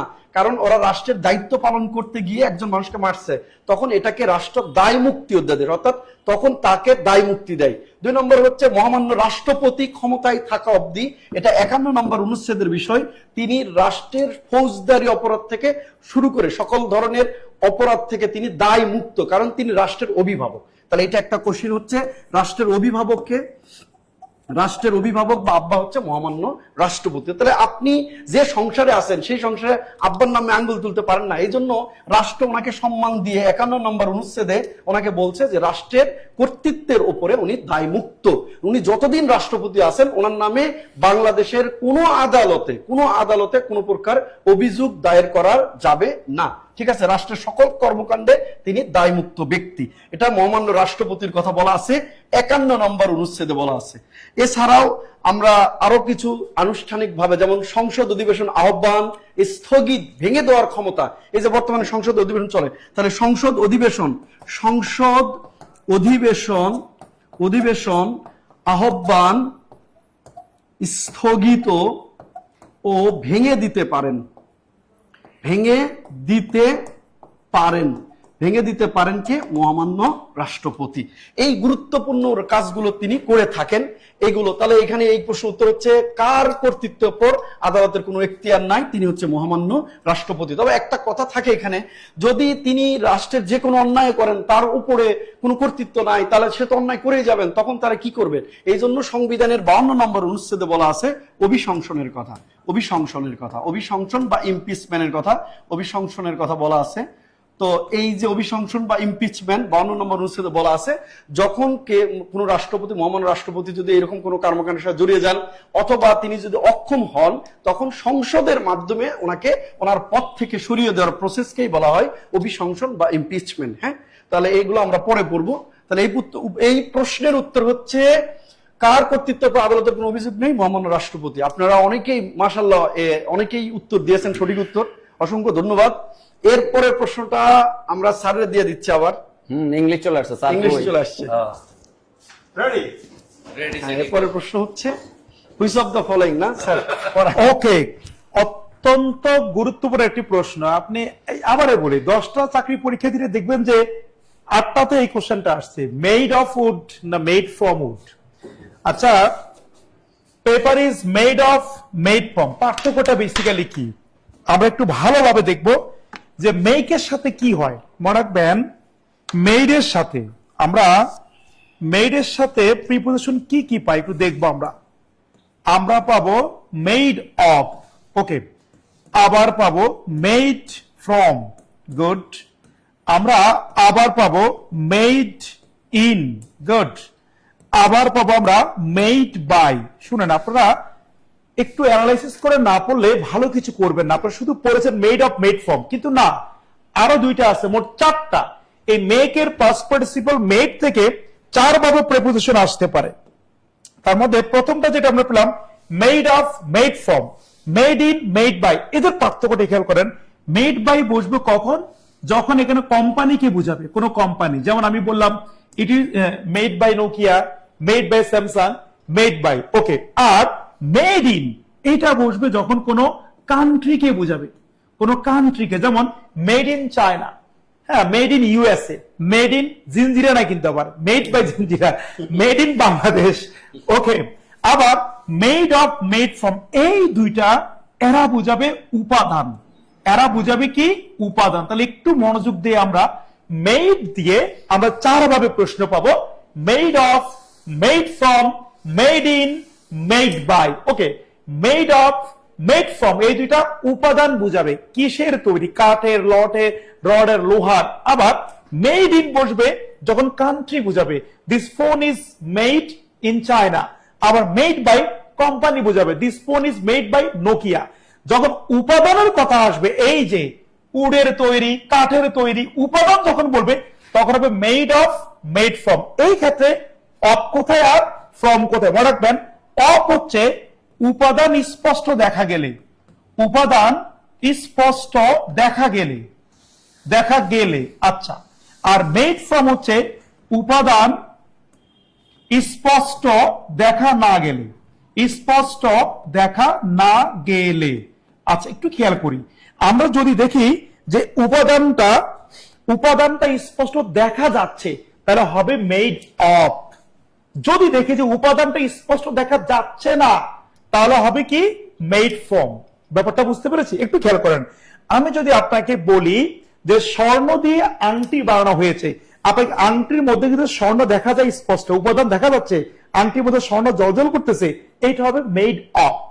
আচ্ছা, আবার যদি আমি বলি যে এই উড বা কাঠ দিয়ে আমার পেপার তৈরি করা হয়েছে, কাঠ দিয়ে পেপার তৈরি করা হয়েছে। আচ্ছা, এই যে পেপার, এই যে মিহির স্যারের মিহির জি কি বই, এবং আমার খুবই পছন্দের একটা বই, খুবই ভালো, আপনার নিঃসন্দেহে বিশ্বাস রাখতে পারেন, অত্যন্ত ভালো। এই যে বইটা, এই যে পেপার গুলো দেখেন, এগুলো কিন্তু কাঠ দিয়ে, বাঁশ দিয়ে, বিভিন্ন কাঠ দিয়ে। দেখেন তো কাঠ কি দেখা যাচ্ছে স্যার? দেখা যাচ্ছে? দেখা কিন্তু যাচ্ছে না। যেহেতু দেখা যাচ্ছে না, তাহলে মেড ফ্রম। বাট যদি আমি বলতাম যে কাঠ দিয়ে টেবিল তৈরি করা হয়েছে, কাঠ দিয়ে ফার্নিচার তৈরি করা হয়েছে, টেবিলে, চেয়ারে কাঠ কিন্তু স্পষ্ট দেখা যায়, এটা হবে মেড অফ। দ্যাট মিনস উপাদানটা স্পষ্ট দেখা গেলে মেড অফ, স্পষ্ট দেখা না গেলে মেড ফ্রম। বলছে paper is made of wood, made from would. এবার আপনারা আমাকে বলেন, পেপারের মধ্যে উড, কাঠ কি দেখা যায় নাকি দেখা যায় না? হ্যাঁ বা না বলবেন সবাই। কাঠ কি কখনো পেপারে দেখা যায়? যায় না। যেহেতু স্পষ্ট দেখা যায় না, যদি দেখা না যায়, তাহলে আমরা কাকে নিব? মেড ফর্ম কে নিব। Answer is B, made form. সবাই কি বুঝতে পেরেছি ভাই? তাহলে একটু দেখেন, যে the paper is made by wood, এটা ভুল। মেড বাই কি হয়েছে এখানে? কোন কোম্পানি কি বোঝালে? যেমন made by Nokia, made by Apple, made by Samsung. আবার মেড যদি ইন বলতো, ইন, তাহলে কোন কান্ট্রি কি বুঝতাম? অন হয় না। Made in China, made in Bangladesh, এরকম। তাহলে আমরা যেটা বুঝে গেলাম, মেডের সাথে অফ এবং ফ্রম দুইটা কোনো উপাদানকে ইন্ডিকেট করবে। এই ক্ষেত্রে উপাদানটা স্পষ্ট যদি বোঝা যায়, মেড অফ। যদি স্পষ্ট বোঝা না যায়, মেড ফ্রম। আর যখন কোনো কান্ট্রি কি বুঝাবে, রিজন কে বুঝাবে, মেড ইন। কোম্পানি কে বুঝালে মেড বাই। সব একটু কমেন্ট করবো আমরা বুঝছি কিনা। তাহলে আপনি কিন্তু মিহির জিকের এই বইটা নিয়ে নেবেন, খুবই অসাধারণ একটা বই, আমার ভালো লেগেছে। এবং আমি কিন্তু 17 বছর ধরে ইংরেজি পড়াই, তো আমি কিন্তু সাজেস্ট করি এই বইটা আপনারা পড়বেন।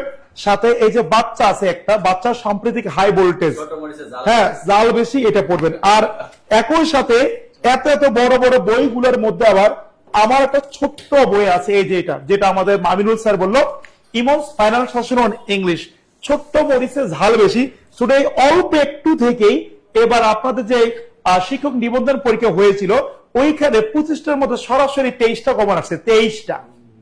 কারণ এটা অভিজ্ঞতার আলোকে করা হয়েছে, অল্প একটু, এর বাইরে আসার। যেখানেই পরীক্ষা, যে চাকরি পরীক্ষা দেওয়া, 11 থেকে 16 গেট 95% হুবহু কমন থাকবে ইনশাআল্লাহ।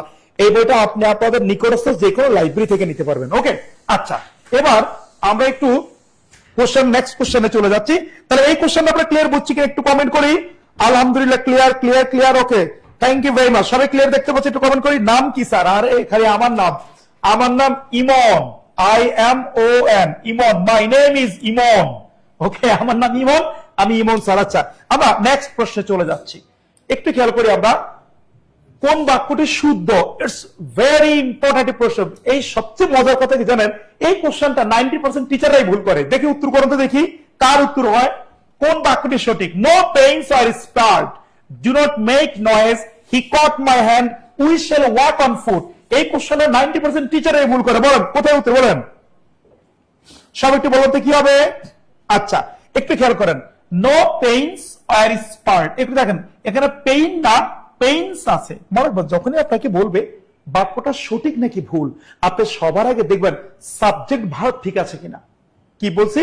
সাবজেক্ট এবং ভার্বটা ঠিক আছে কিনা। আমি যদি বলি যে মোতালেব মিহির, এখানে মিহির সিঙ্গুলার, আর হবে না ইজ হবে। যদি বলি মিহির অ্যান্ড ইমন, সাবজেক্টটা কিন্তু প্লুরাল, ইজ হবে না আর হবে।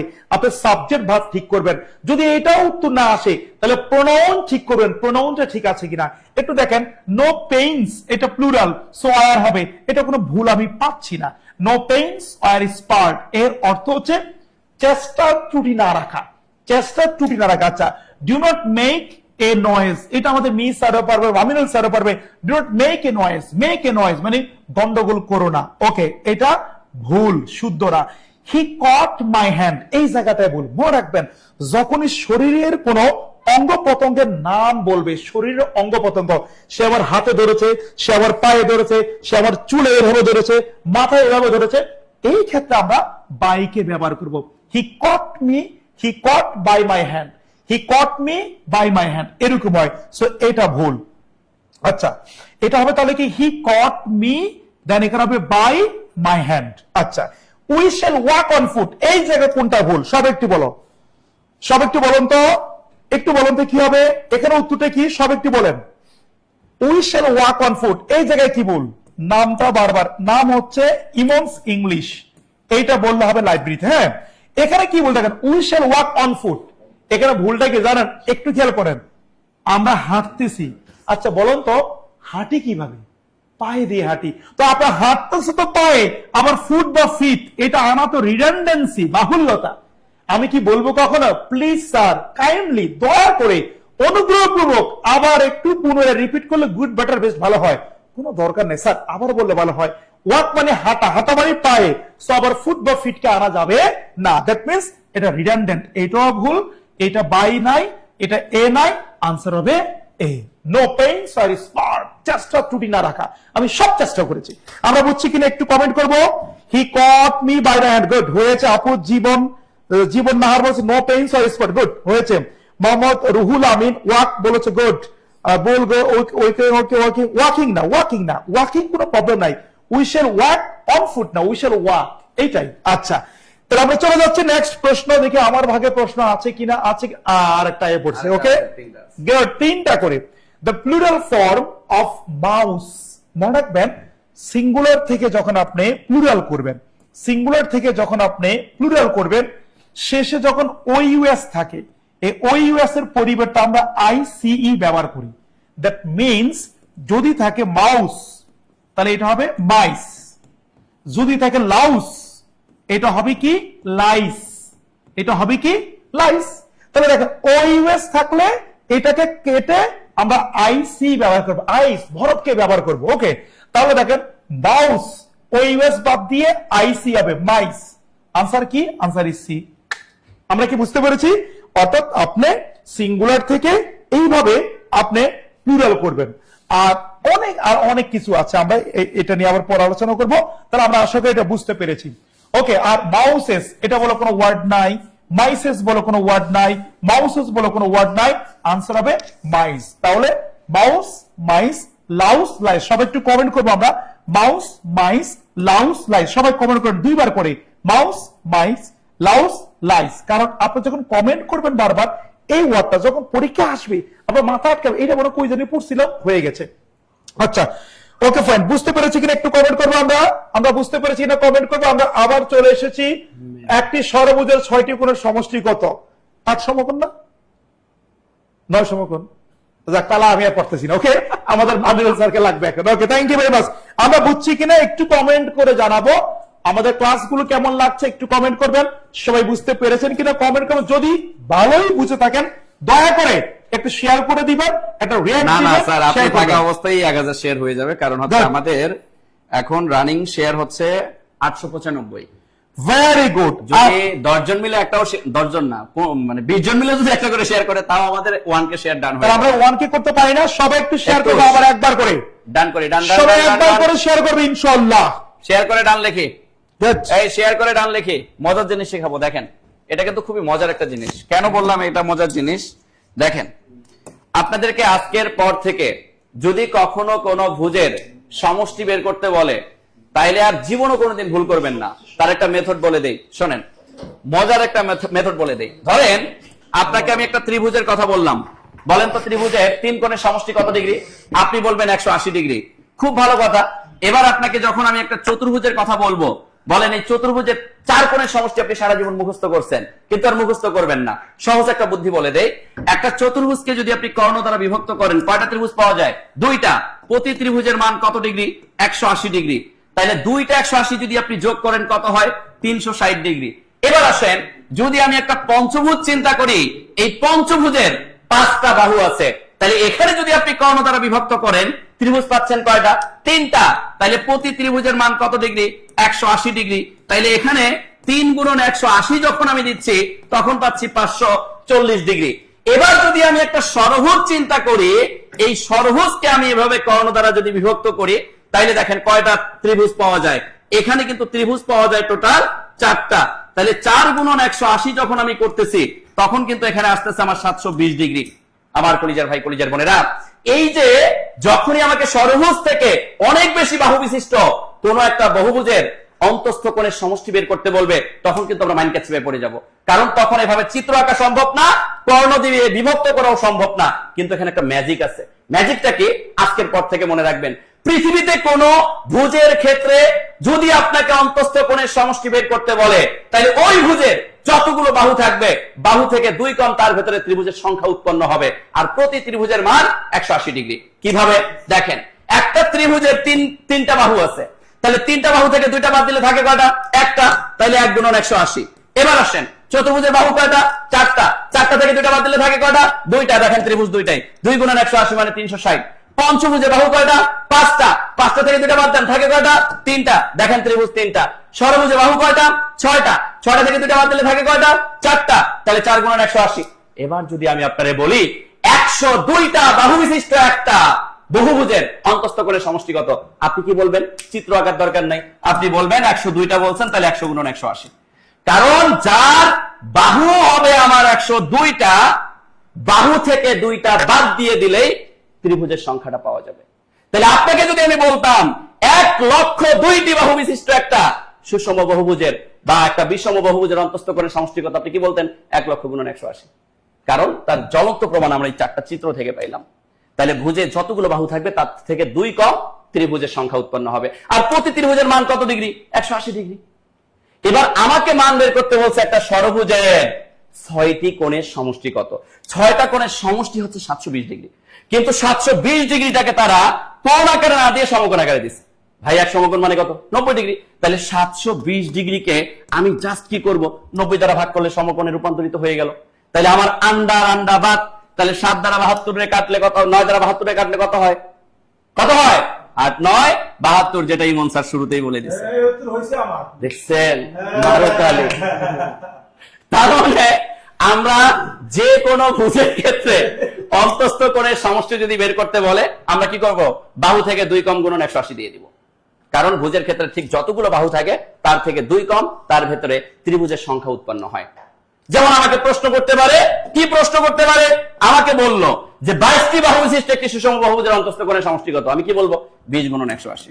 20 গুণন 180, ব্যাস গুণফল দিয়ে দিলাম, কোণের মান চলে আসলো। আর যদি সমকোণে রূপান্তরিত করতে বলে, তাহলে 90 দ্বারা ভাগ করব। যদি সরল কোণে উত্তরটা দেওয়া থাকে, 180 দ্বারা ভাগ করব, অ্যান্সার চলে আসবে। আমরা কি কথা বুঝতে পারছি? এই কথা বুঝতে পারছি, কথা বুঝতে পারছি? বলেন বলেন বলেন বলেন বলেন, ক্লিয়ার কিনা? সবাই ক্লিয়ার? তাইলে এগুলো সূত্র ব্যবহার করবেন না, এগুলোতে আমরা কি করি? সূত্র ব্যবহার করি। কেন সূত্র? প্র্যাকটিক্যালি জিনিসগুলোকে অবজারভেশন করেন, অটো হয়ে যাবে। প্র্যাকটিক্যালি চিত্রকে ফিল করেন, অটো মাথায় থাকবে। কথা কি বুঝতে পারছি? এবার যদি আমরা পরের প্রশ্নে চলে আসি, ও আমার কলিজার ভাই, কলিজার বোনেরা, ও মা গো টুরু লাভ, একবার দুইবার আসে নাই রে ভাই, 46 এবং 43তম বিসিএ যা আসা প্রশ্ন, তাও আবার জিকে। দৌড় শেষ। আসেন, এটা সবাই পারে। হ্যাঁ, বাংলাদেশ সরকারের কোন খাত থেকে সর্বোচ্চ রাজস্ব আদায় করে, এটা একটু সবাই পারে। স্যার বলে দিচ্ছে, এখানে ইমন স্যার বলে দিচ্ছে যে সবাই পারে। আচ্ছা, ও স্যারের যে বইয়ের কথা অনেকগুলো স্টুডেন্ট বলছিল, এটা কি দেখা যায় না? দেখা যায় না? দেখা যায়। Emon's final suggestion and practice on English. আচ্ছা, ইমনস ফাইনাল সাজেশন বললেই হবে আর কি। ইংরেজির ইমনস ফাইনাল সাজেশন বললে আপনি বিভিন্ন মানে জেলা শহরের বড় বড় লাইব্রেরি পাবেন। আচ্ছা, বাংলাদেশ সরকারের কোন খাত থেকে সর্বোচ্চ রাজস্ব আদায় করে? তাহলে এইটার আগে আপনি একটু দেখেন যে আমরা বলি কর বা ট্যাক্স। এটা প্রধানত 2 ধরনের, প্রত্যক্ষ আর একটা হচ্ছে পরোক্ষ। তো প্রত্যক্ষ আর পরোক্ষ কর এই দুই ভাবে রাষ্ট্র কি করে, মানে রাষ্ট্রের যে ব্যয়ভার, এই যে বর্তমানে বাজেট আছে 9,38,000 কোটি টাকা যে বাজেট করছে, বা $9.38 ট্রিলিয়ন যে বাজেট, তাহলে এই বাজেটের এই টাকাগুলো আসবে কোথায় থেকে? এই যে এই জায়গাগুলো থেকে আসবে। এখন বাংলাদেশে কর, প্রত্যক্ষ পরোক্ষ কর আছে, কর বহির্ভূত রাজস্ব আছে বাংলাদেশে, এই তিন ধরনের জায়গা থেকে আয় করে। তো বাংলাদেশ সরকার কোন খাত থেকে সর্বোচ্চ আয় করে তার আগে একটু দেখেন প্রত্যক্ষ করগুলো কি কি। প্রত্যক্ষ কর হচ্ছে আয়কর এবং ভূমি কর। এটা আপনাদের পরীক্ষায় সরাসরি আসে যে আয়কর কি ধরনের কর অথবা ভূমি কর কি ধরনের কর। একটু বুঝাই যে এই যে আয়কর, রাষ্ট্রে 4 ধরনের মানুষকে আয়কর দিতে হয়, হ্যাঁ, প্রত্যক্ষ করের মধ্যে। যেমন আপনার সাধারণ ব্যক্তি 3,75,000 টাকা আয় করলে তাকে কিন্তু বাৎসরিক আয় করলে তাকে কিন্তু আয়কর দিতে হয়। এভাবে আপনার হচ্ছে 65 ঊর্ধ্ব যদি হয় তাকে আয়কর দিতে হয়, প্রতিবন্ধী বা তৃতীয় লিঙ্গ হলে তাকে আয়কর দিতে হয়, গেজেটভুক্ত মুক্তিযোদ্ধা অথবা জুলাই যোদ্ধা, গেজেট জুলাই যোদ্ধা, এদের জন্য আয়কর নির্ধারণ করা আছে। এই 4 শ্রেণীর ব্যক্তি হচ্ছে আয়করের আওতায় আছে। এখন আমরা ধরে নিলাম আমি সাধারণ ব্যক্তি, আমি মুক্তিযোদ্ধাও না, আমি 65 ঊর্ধ্বও না, প্রতিবন্ধী এগুলোও না, তাহলে আমি কি সাধারণ ব্যক্তি, তাহলে আমার 3,75,000 টাকা বাৎসরিক আয় করলে আমাকে কর দিতে হবে। এখন আয়কর দেওয়ার জন্য প্রত্যেকের একটা টিন নাম্বার আছে। টিন হচ্ছে ট্যাক্স আইডেন্টিফিকেশন নাম্বার। তো এই যে এটাকে টিন লিখছি, এখন অনলাইনে দিই। আচ্ছা, টিন নাম্বার, তাহলে ব্যক্তি নিজের আইডিতে নিজের টিন দিয়ে যেটা সরাসরি দেয় সেটা হচ্ছে প্রত্যক্ষ, মানে ডিরেক্ট নিজের টিন দিয়ে ঢুকবে। আচ্ছা, ভূমি, আমি একটা সম্পদের মালিক, এই বিল্ডিং এ ধরেন মালিক হচ্ছে মামিনুল স্যার, না এই বিল্ডিং এর নয় স্যার আছে, ধরে রাখেন যে মামিনুল স্যার, তাহলে এখন মামিনুল স্যারের সম্পদ এই বিল্ডিং, তাহলে এই ভূমি করটা দেবে কে? মামিনুল স্যারের নামেই দিতে হবে, যার নামে দলিল আছে তার নামে দিতে হবে, তার মানে তার আইডিতেই সরাসরি যাচ্ছে। এই ধরনের করগুলো হচ্ছে প্রত্যক্ষ কর। আর পরোক্ষ করগুলো কি কি? VAT, value added tax. এখন বলেন ভ্যাট, ভ্যালু অ্যাডেড ট্যাক্স, আমি একটা জামা কিনছি, এই জামাটা ধরেন একটা শপ থেকে কিনে আনলাম, এরপরে আপনি হচ্ছে আমার 10% ভ্যাট নিল, বা 7.5% নাই, 7.5% ভ্যাট নিল ধরেন, তাহলে 7.5% যে ভ্যাটটা নিল, এই টাকাটা কি আমি দোকানদারকে দিলাম না সরকারকে দিলাম? সরকারকে দেওয়ার উদ্দেশ্যে দোকানদারকে দিলাম। এখন দোকানদার আদৌ দিছে কিনা জানি না, আবার আমার টিন দেওয়া যায়নি, দোকানের টিন দিয়ে যাবে, এই জন্য এটা একটা মাধ্যম হয়ে যাওয়ার কারণে এই ভ্যাট বা ভ্যালু অ্যাডেড ট্যাক্স বা মূল্য সংযোজন কর, বিক্রয় কর, তারপরে হচ্ছে প্রমোদ কর, বিভিন্ন জায়গাতে দেখবেন ওই যে প্রমোদ বা বিভিন্ন আনন্দ বিনোদন জায়গাতে টিকিটের সাথে ভ্যাট থাকে, তো দেখবেন এই জায়গাগুলো হচ্ছে আপনার এই জিনিসগুলো হচ্ছে পরোক্ষ কর। বাংলাদেশ সরকার এই প্রত্যক্ষ আর পরোক্ষ কর থেকে 70% আয় করে থাকে। তো 70% আয়ের মধ্যে সবচেয়ে বেশি যে জায়গা থেকে আয় করে সেটা হচ্ছে ভ্যাট। কারণ কি, এই যে এখানে যে আছে দেখেন আয়কর 3,75,000 টাকা, 3,75,000 কিন্তু আপনারা এখানে লাইভে ক্লাস করতেছেন অনেকেই কিন্তু নাই, 2-1 পাওয়া কঠিন আছে, ঠিক আছে, আমরা এখানে 3 জন মানুষ দেই, কিন্তু আপনারা এখানে দেন না। বাট এই যে ভ্যাট, এখানে যেই যার জীবন আছে সেই কিন্তু ভ্যাট দেয়, কোনো না কোনো পণ্য কিনে সেখান থেকে কোনো না কোনো ভ্যাট কোনো না কোনো ভাবে আমাদের যায়। সো এই জায়গাতে সবচেয়ে বেশি মানুষ, সরকার কি পায়? রাজস্ব পায়। এই জন্য বাংলাদেশ সরকারের আয়ের সর্বোচ্চ খাত হচ্ছে ভ্যাট, আয়ের সর্বোচ্চ খাত হচ্ছে মূল্য সংযোজন কর। পূর্বে ভ্যাট দেওয়া লাগতো না, 1991 সালে এই ভ্যাটটা চালু হয়েছে, 1991 সালে ভ্যাটটা চালু হয়েছে। বর্তমানে ভ্যাট দিবস হচ্ছে 10 ডিসেম্বর, মনে রাখবেন। পূর্বে ভ্যাট দিবস ছিল হচ্ছে 10 জুলাই, এখন হচ্ছে ভ্যাট দিবস হচ্ছে 10 ডিসেম্বর। 1991 সালে এই ভ্যাট বা ভ্যালু অ্যাডেড ট্যাক্স এটা হচ্ছে কি বলে যে চালু হয়েছে। এই জিনিসটা পরীক্ষায় কিন্তু আপনার আসে, ভ্যাট দিবস হচ্ছে 10 ডিসেম্বর। ওকে, ক্লিয়ার কিনা বলেন? যারা এই যে যারা এখানে ক্লাসটা করছেন একটু সবাই একটু কমেন্ট করবেন ক্লিয়ার কিনা, বলেন ক্লিয়ার কিনা। ক্লিয়ার হইলে আপনি একটু ডান লিখবেন কমেন্টে, ক্লিয়ার হইলে ডান লিখবেন, ঠিক আছে স্যার? এবার আপনারা আসেন, ওনাদেরকে আমি তো পরে পাবো আর কি। আবার কি ইংলিশ নাকি? হ্যাঁ, আমি তো পাবো। আমাকে দরকার, ইংলিশ না চাকরি হয় না। হ্যাঁ, ইংলিশ ছাড়া চাকরি হয় না, ইংলিশ ছাড়া চাকরি ভিত্তিহীন, রাইট, এক্স্যাক্টলি। ওকে, তাহলে আমরা আসছিলাম, এটা হয়ে গেছে, মাউস মাইস হয়েছে, এটা হয়েছে, okay fine. Shakespeare, it's very important একটা প্রশ্ন, কিন্তু অত্যন্ত গুরুত্বপূর্ণ। Sweet that's the uses of adversity, William শেক্সপিয়ারের। এটা প্রাইমারি সহকারী শিক্ষক নিয়োগ 24 আসছিল, এছাড়াও এটা বিসিএস আসছিল, এবং এটা হচ্ছে আপনার মন্ত্রণালয়ের কয়েকটা পরীক্ষাতে এটা আসছিল, খুব গুরুত্বপূর্ণ একটা প্রশ্ন। আচ্ছা বলুন তো উত্তরটা কি হবে? Sweet dash the uses of adversity. আচ্ছা একটু উত্তরটা বলুন তো কি হবে সব, একটু আমি দেখতে চাই যে আপনারা কি পড়েছেন, একটু মনোযোগ দেন, খুব মনে রাখবেন।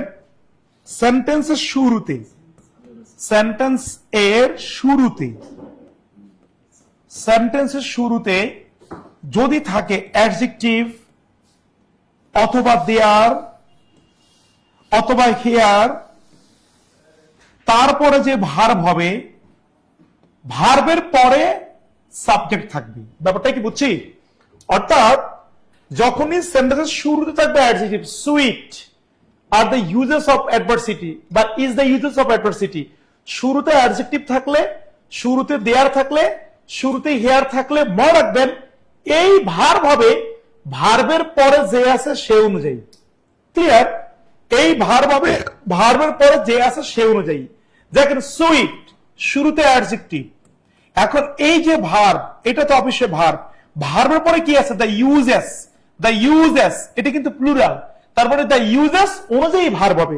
এখানে ইউজেস হচ্ছে প্লুরাল, যেহেতু যেহেতু ইউজেস হচ্ছে প্লুরাল, এছাড়া ভার্বটা হবে প্লুরাল, ইজ হবে না, আর হবে, হ্যাজ হবে না, হ্যাভ হবে। কিন্তু এখানে সুইট হ্যাভ দ্য ইউজেস, এটা মিনিংলেস, আনসার হবে B, sweet are the uses of adversity. তাছাড়া এটা উইলিয়াম শেক্সপিয়রের একটা বিখ্যাত উক্তি, সবুরে মেওয়া ফলে, সবুরে মেওয়া ফলে। তাহলে দেখেন একটু, sweet are the uses of adversity, তাহলে আমি যদি সেন্টেন্সের শুরুতে অ্যাডজেক্টিভ পাই, দেয়ার হেয়ার পাই, এই ভার্ব হবে ভার্বের পরে যে আছে সে অনুযায়ী। আমি যদি আরেকটা এক্সাম্পল দিই আপনাদেরকে, দেখেন এইটাও চাকরি পরীক্ষা আসছে, লাউড, লাউড, একটু আমাকে বলবেন ওয়াজ নাকি war?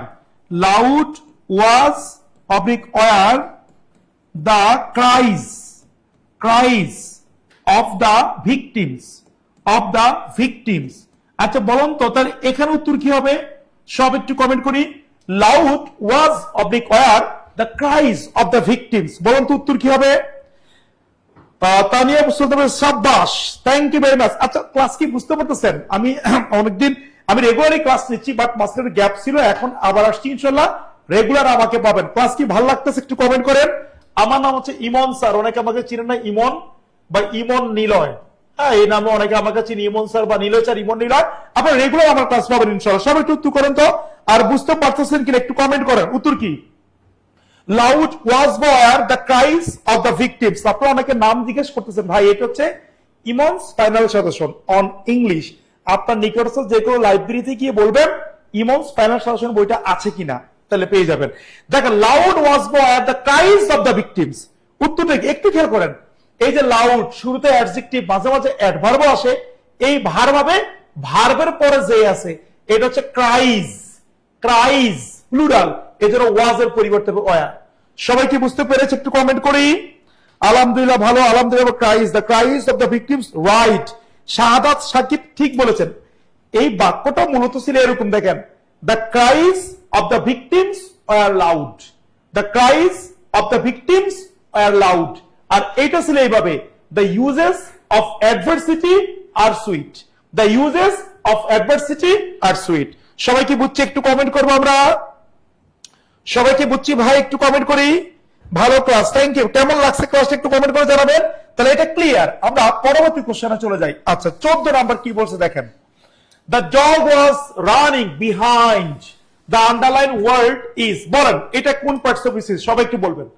An adverb, a preposition, an adjective, a noun. সব একটু কমেন্ট করব বিহাইন্ড ওয়ার্ডটা কি। আচ্ছা খুব ইজিলি একটা জিনিস আপনাকে শিখিয়ে দিচ্ছি, মনে রাখবেন। প্রিপোজিশন এর পরে নাউন বা প্রনাউন থাকলে প্রিপোজিশন হবে প্রিপোজিশন। খুব গুরুত্বপূর্ণ, অত্যন্ত ইম্পর্টেন্ট একটা কনসেপ্ট। প্রিপোজিশনের পরে নাউন বা প্রনাউন থাকলে প্রিপোজিশন হবে প্রিপোজিশন। আর খুব মনোযোগ দিয়ে, আর প্রিপোজিশনের পরে নাউন প্রনাউন না থাকলে প্রিপোজিশন হবে অ্যাডভার্ব। খুব ইম্পর্টেন্ট একটা কনসেপ্ট। ওকে আচ্ছা একটু দেখেন, সবুর কি নেওয়া বলে, সবুর করা যে কি কষ্টের। ভাইয়া আপনি সবুর না করলে তো চাকরি পাবেন না। আমি আপনাকে শুধু এতটুকু বলি, আপনার জীবনের সর্বশেষ যে সুযোগটুকু আছে এই সুযোগটা পর্যন্ত আপনি কাজে লাগান, সর্বশেষ সুযোগটা আপনি কাজে লাগান। এক বিন্দু যদি আপনার কাছে আশা থাকে ওইটাকে কাজে লাগান। কেন জানেন ভাই, আপনার আমার রিজিকটা আল্লাহ লিখে রেখেছেন। কোন জায়গায় লিখে রেখেছেন আপনি আমি জানি না। সো একটা মাত্র সুযোগ যদি থাকে লাস্ট এইটাই, ওইটা আপনি কাজে লাগান। যেমন আমার কথা ভাবেন, আমি কোচিং এ পড়িয়েছি, অনেক স্টুডেন্ট পড়িয়েছি, মোটামুটি ভালো ইনকাম করেছি, চাকরি চিন্তা আমি করেই নাই। বাট আমার জীবনের ফার্স্ট বিসিএস 40, আমার জীবনের লাস্ট বিসিএস 40, শেষ বিসিএস এ বলছি না পরীক্ষা আমি দিব, চাকরি কপালে থাকলে হবে। এবং প্রথম বিসিএস এ আমি ক্যাডার হয়েছি, এবং আমার জন্য এটা প্রথম বিসিএস, আমার জন্য এটা লাস্ট বিসিএস। সো আপনি সবুর করবেন, ধৈর্য ধরবেন, নামাজ পড়বেন, আল্লাহকে রাখবেন, অন্যের জন্য উপকার করবেন, আর নিয়মিত পড়াশোনা করে যাবেন। সর্বশেষ যেই অপরচুনিটি আপনার আছে ওইটা নিয়ে আপনি এগিয়ে যাবেন, আপনি ভালো করবেন ইনশাআল্লাহ। আচ্ছা একটু দেখেন মনোযোগ দিয়ে, প্রিপোজিশনের পরে নাউন ফর্ম থাকলে প্রিপোজিশন হবে প্রিপোজিশন, নাউন ফর্ম না থাকলে হবে অ্যাডভার্ব। অর্থাৎ সকল প্রিপোজিশন হয় আবার নাউনও হয়, প্রিপোজিশন হয় আবার অ্যাডভার্ব হয়। যদি প্রিপোজিশনের পরে নাউন প্রনাউন থাকে তাহলে হবে প্রিপোজিশন, না থাকলে হবে অ্যাডভার্ব। একটু দেখেন, আমি যদি বলি যে আই ওয়েন্ট উইথ হিম, আচ্ছা আবার যদি বলি যে ইট ডিপেন্ডস অন ইমন, আমার নাম ইমন, ওকে ইমনের উপর ডিপেন্ড করে। আচ্ছা আবার বললাম যে the sun, Surya, the sun goes above, the sun goes down, the sun goes down মানে সূর্য অস্ত যাচ্ছে। আবার যদি আমি বলি যে the sun is going above, সূর্য মাথার উপর উঠে যাচ্ছে। আচ্ছা একটু খেয়াল করি, এখানে আমি যে প্রিপোজিশন গুলো লিখছি দেখেন, উইথ এটা একটা প্রিপোজিশন, অন একটা প্রিপোজিশন, ডাউন একটা প্রিপোজিশন, এবং একটা প্রিপোজিশন। আমরা এটা জানি যে এই ওয়ার্ড গুলো বেসিক্যালি প্রিপোজিশন, বাট যখন সেন্টেন্সে বসে যাবে, ওকে যখন সেন্টেন্সে বসে যাবে তখন কিন্তু এরা প্রিপোজিশন হইতে পারে আবার অ্যাডভার্বও হইতে পারে। যদি প্রিপোজিশনের পরে নাউন প্রনাউন থাকে তাহলে প্রিপোজিশন, নাউন প্রনাউন না থাকলে সে হয়ে যাবে অ্যাডভার্ব। দেখেন উইথ প্রিপোজিশন, এরপরে নাউন প্রনাউন আছে, সো উইথ এখানে আসলেই প্রিপোজিশন। অন প্রিপোজিশন, এরপরে নাউন আছে, সো অন আসলে এখানে প্রিপোজিশন। আবার দেখেন ডাউন, এরপরে নাউন প্রনাউন নাই, তাহলে এটা হয়ে যাবে এখানে অ্যাডভার্ব। আবার দেখেন অ্যাবভ, এরপরে নাউন প্রনাউন নাই, সো এটা হয়ে যাবে অ্যাডভার্ব। আমরা বুঝছি কিনা একটু কমেন্ট করবেন প্লিজ, সব একটু কমেন্ট করবেন আমরা কি বুঝতে পেরেছি কিনা। আচ্ছা এবার একটু দেখেন তো ভাই, আমাদের যে মেইন কোশ্চেনটা, the dog was running behind, এটা মূলত একটা প্রিপোজিশন, বাট দেখেন তো এরপরে কি নাউন প্রনাউন আছে? নাই। যদি প্রিপোজিশনের পরে নাউন প্রনাউন না থাকে তখন প্রিপোজিশনটা হয়ে যাবে অ্যাডভার্ব। সো এটা হচ্ছে অ্যাডভার্ব, আনসার হচ্ছে এ। আমরা বুঝছি কিনা সব একটু কমেন্ট করব, সব একটু কমেন্ট করে জানাবো আমরা বুঝতে পেরেছি কিনা। সব একটু কমেন্ট করবো আমরা কি বুঝতে পেরেছি। অত্যন্ত গুরুত্বপূর্ণ একটি, আসলে এটা না আমি যতগুলো প্রশ্ন আপনাকে সলভ করেছি প্রত্যেকটা ইম্পর্টেন্ট। আচ্ছা 990টা শেয়ার হয়েছে, আমাদের মামিনুল স্যার বলেছে ইমন স্যার থাকা অবস্থায় 1000 হবে। 990 শেয়ার আর 10টা শেয়ার এখনই করবেন, আমি থাকা অবস্থায় 1000 দেখতে চাই ইনশাআল্লাহ। 10টা শেয়ার সব একটু করে দিবেন এখনই, 1000 দেখতে চাই আমি থাকা অবস্থায়, সবাই শেয়ার করবো 10টা শেয়ার। আচ্ছা সবাই ক্লিয়ার, সবাই একটু কমেন্ট করবো আলহামদুলিল্লাহ, ক্লিয়ার আলহামদুলিল্লাহ। ওকে এবার কিছু কোশ্চেন থাকে না জাতিগত কোশ্চেন, ওই যে মিহির স্যার যে একটু আগে পড়াইলো যতগুলাই পড়াইছে সবই ইম্পর্টেন্ট, কিন্তু সবচেয়ে সহজ একটা কোশ্চেন মিহির স্যার করাইছে, সবচেয়ে বেশি ইনকাম করতে হয় সরকারের, সেটা ব্যাট ভ্যালু অ্যাডেড ট্যাক্স। কিন্তু ভাই এটাই সবচেয়ে বেশি পরীক্ষা আসে, এইটাই আসে। তো এই যে এখন একটা কোশ্চেন আপনাকে লিখে দিব, এটা জাতিগত কোশ্চেন, কতবার যে পরীক্ষা আসছে তার ইয়াদ করায়, সেটা হলো প্লিজ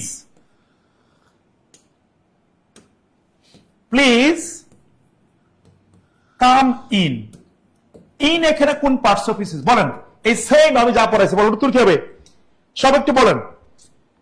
ইন কোন পার্টস অফ স্পিচ, সব একটু বলেন সবাই। ইন কোন পার্টস অফ স্পিচ, সব একটু বলবো আমরা। ইনটা এখানে কোন পার্টস অফ স্পিচ, 1000 হয়ে গেছে share. Congratulations and thanks to all. আচ্ছা একটু দেখেন তো ভাই, আমরা বেসিক্যালি জানি ইন প্রিপোজিশন, বাট এরপরে নাউন প্রনাউন নাই, সো এটা হয়ে যাবে কি অ্যাডভার্ব। দেখছেন? তাহলে এইভাবে প্রিপোজিশনের পরে নাউন প্রনাউন যদি থাকে তাহলে সে প্রিপোজিশন, না থাকলে সে হয়ে যাবে অ্যাডভার্ব। আচ্ছা, এবার আমাকে বলুন তো প্লিজ এইটা কোন পার্টস অফ স্পিচ? এইটাও কিন্তু বারবার পরীক্ষা আসছে। প্লিজ কোন পার্টস অফ স্পিচ বলুন তো একটু দেখি, কে বলতে পারেন? মতিউর রহমান অ্যাডভার্ব বলেছেন, হয়েছে। বাবার রাজকন্যা adverb, okay fine. Adverb in, adverb good. বলেন প্লিজ ওয়াটটা কোন পার্টস অফ স্পিচ? আমরা বলি না please Maminul sir give me a book of Imon sir's, okay please Maminul sir give me a book of Mihir sir, বলি না আমরা Mihir sir please give me a book, give me a book Mihir sir please. এই যে please শব্দটা ব্যবহার করি, এটা কোন পার্টস অফ স্পিচ? আচ্ছা, সবাই একটু উত্তর করেন দেখি। মনে রাখবেন এক সময় পড়াবো, যখন এখন তো আমি রেগুলার ক্লাস নিচ্ছি, আমি পড়াবো ইনশাআল্লাহ। প্লিজ ওয়ার্ডটা নাউন হবে, প্লিজ ওয়ার্ডটা ভার্ব হবে, প্লিজ ওয়ার্ডটা অ্যাডভার্ব হবে। তবে পরীক্ষায় অ্যাডভার্বটা বেশি আসে। কি মনে রাখবেন? অনুরোধ করা অর্থে, অনুরোধ করা অর্থে, অনুরোধ করা অর্থে প্লিজ সবসময় অ্যাডভার্ব। অনুরোধ করাতে প্লিজ সবসময় অ্যাডভার্ব। খুব গুরুত্বপূর্ণ একটা কথা। হ্যাঁ, অনুরোধ করাতে প্লিজ সবসময় অ্যাডভার্ব। আমি যদি আপনাকে বলি please give me a glass of water, go away please, যাও এখান থেকে দয়া করে, বলি না আমরা? এই অনুরোধ করা অর্থে যখন আমরা প্লিজ কে ব্যবহার করবো, এটা অলওয়েজ অ্যাডভার্ব। হ্যাঁ, আবার যদি বলে যে please have a please on me, have a please on me, এটা কিন্তু নাউন। আবার গড প্লিজড অন হিম, এটা ভার্ব, এটা আমরা পরে করবো। বাট অনুরোধ করার অর্থে প্লিজ সবসময় অ্যাডভার্ব। তাহলে প্লিজ কাম ইন, এটা হচ্ছে অ্যাডভার্ব। ক্লিয়ার? আমরা বুঝতে পেরেছি কিনা একটু কমেন্ট করি, সব একটু কমেন্ট করবো আমরা ক্লিয়ার বুঝতে পারছি কিনা। ওকে, আমরা নেক্সট কোশ্চেনে চলে যাচ্ছি, আশা করি সবাই এটা ক্লিয়ার। ইংলিশ নাকি? হ্যাঁ, আবারও ইংলিশ। ওকে, আচ্ছা 15 নাম্বার দেখেন। এই দেখেন, আমি বলবো না, আপনারা বলেন এই কোশ্চেনটা কত চাকরি পরীক্ষা আপনারা পাইছেন? দেখেন, স্বাস্থ্য ও পরিবার কল্যাণ মন্ত্রণালয়ের স্বাস্থ্য প্রকৌশল অধিদপ্তরে এত, এটা আপনার বিসিএস পরীক্ষা আসছে, এটা আবার শিক্ষক নিবন্ধনে আসছে।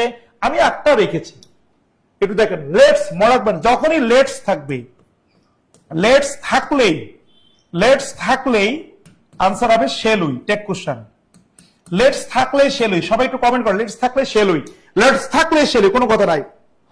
প্রিপোজিশন পরে ফুল স্টপ থাকলে অ্যাডভার্ব। হ্যাঁ, ফুল স্টপ থাকলে অ্যাডভার্ব। আচ্ছা, না না, এই যে মাইদুল ইসলাম মিলন বলেছে প্রিপোজিশন পরে ফুল স্টপ থাকলে অ্যাডভার্ব। জি না ভাইয়া, ফুল স্টপ না থাকলে অ্যাডভার্ব হইতে পারে। ওকে, ফুল স্টপ না থেকেও কিন্তু অ্যাডভার্ব হইতে পারে। আচ্ছা, একটু দেখেন, যেমন আমি যদি বলি যে I told him to come in, খেয়াল করেন, to come in, but he didn't. একটু দেখেন, ওই যে মাইনুল ভাই বলেছে প্রিপোজিশনের পরে ফুল স্টপ থাকলে অ্যাডভার্ব। এখানে তো ভাই ফুল স্টপ নাই, তাহলে এইটাও কিন্তু অ্যাডভার্ব ভাই। এই জন্য উল্টা পাল্টা নিয়ম জানা যাবে না, একদম প্র্যাকটিক্যাল নিয়ম জানতে হবে। প্রিপোজিশনের পরে ফুল স্টপ থাকুক আর না থাকুক, প্রিপোজিশন তখনই প্রিপোজিশন হবে যখন এরপরে নাউন প্রনাউন থাকে। আমরা 6-7 পড়ছি না, যে সকল ওয়ার্ড নাউনের আগে বসে, প্রনাউনের আগে বসে সম্পর্ক করে, তার মানে প্রিপোজিশন হইতে নাউন প্রনাউন থাকতে হবে। সো ফুল স্টপের পরে ফুল স্টপ থাকলে অ্যাডভার্ব, এরকম না, নাউন প্রনাউন না থাকলে অ্যাডভার্ব। আচ্ছা, আমরা তাহলে লেটস থাকলে শেলুই, কোনো কথা আর নাই, আনসার হবে শেলুই। সবাই কি বুঝতেছে? একটু কমেন্ট করবো। হ্যাঁ, গুড। কে আর সুজান বলেছে অনুরোধ করা অর্থে প্লিজ সবসময় adverb. Thank you very much, শেলুই।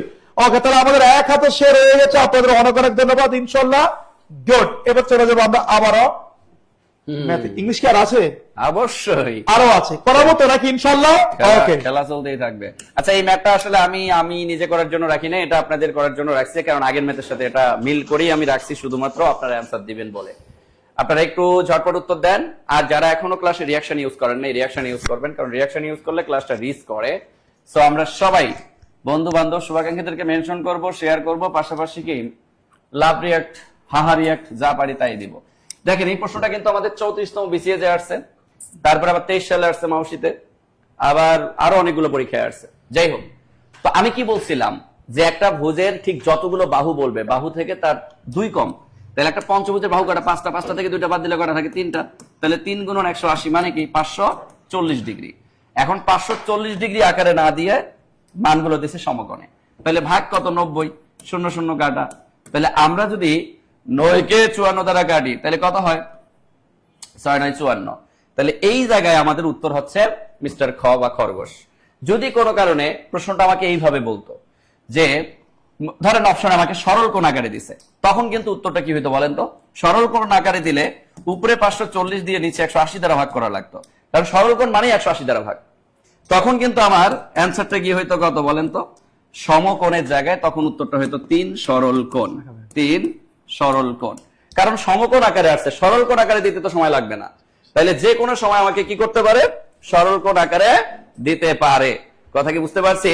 So আমার কলিজার ভাই কলিজার বোনেরা, আশা করছি আমরা এই প্রশ্নটার উত্তর সবাই বুঝতে পেরেছি এবং সবাই অনেক সুন্দরভাবে জিনিসটা ক্লিয়ারও হয়েছে। আচ্ছা, আমাদের মিহির স্যারের প্রশ্ন চলে এসেছে। প্রশ্নটা হচ্ছে যে পরিবিবি কে ছিলেন? ও মাগো পরি আবার সাথে বিবি, হ্যাঁ? এই প্রশ্ন উত্তর তো আপনারা একটু জানেনই, আমি এর একটু প্রেম কাহিনী বলি। পরি বিবির পুরা নাম হচ্ছে ইরান দুখত রহমত বানু। এর পুরো নাম হচ্ছে ইরান দুখত রহমত বানু। উনি শায়েস্তা খানের পালক কন্যা।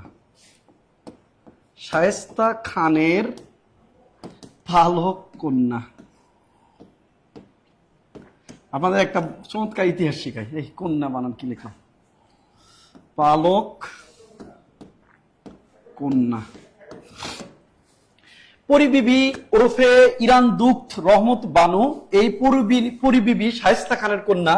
যখন মুঘল শাসন আমলে আওরঙ্গজেবের সুবাদার ছিল শায়েস্তা খান, এই শায়েস্তা খান তখন ঢাকার তখন সুবাদার। সুবাদার হচ্ছে মুঘল শাসন আমলে মুঘলরা যে অঞ্চল দখল করতো তার নাম দিত সুবা।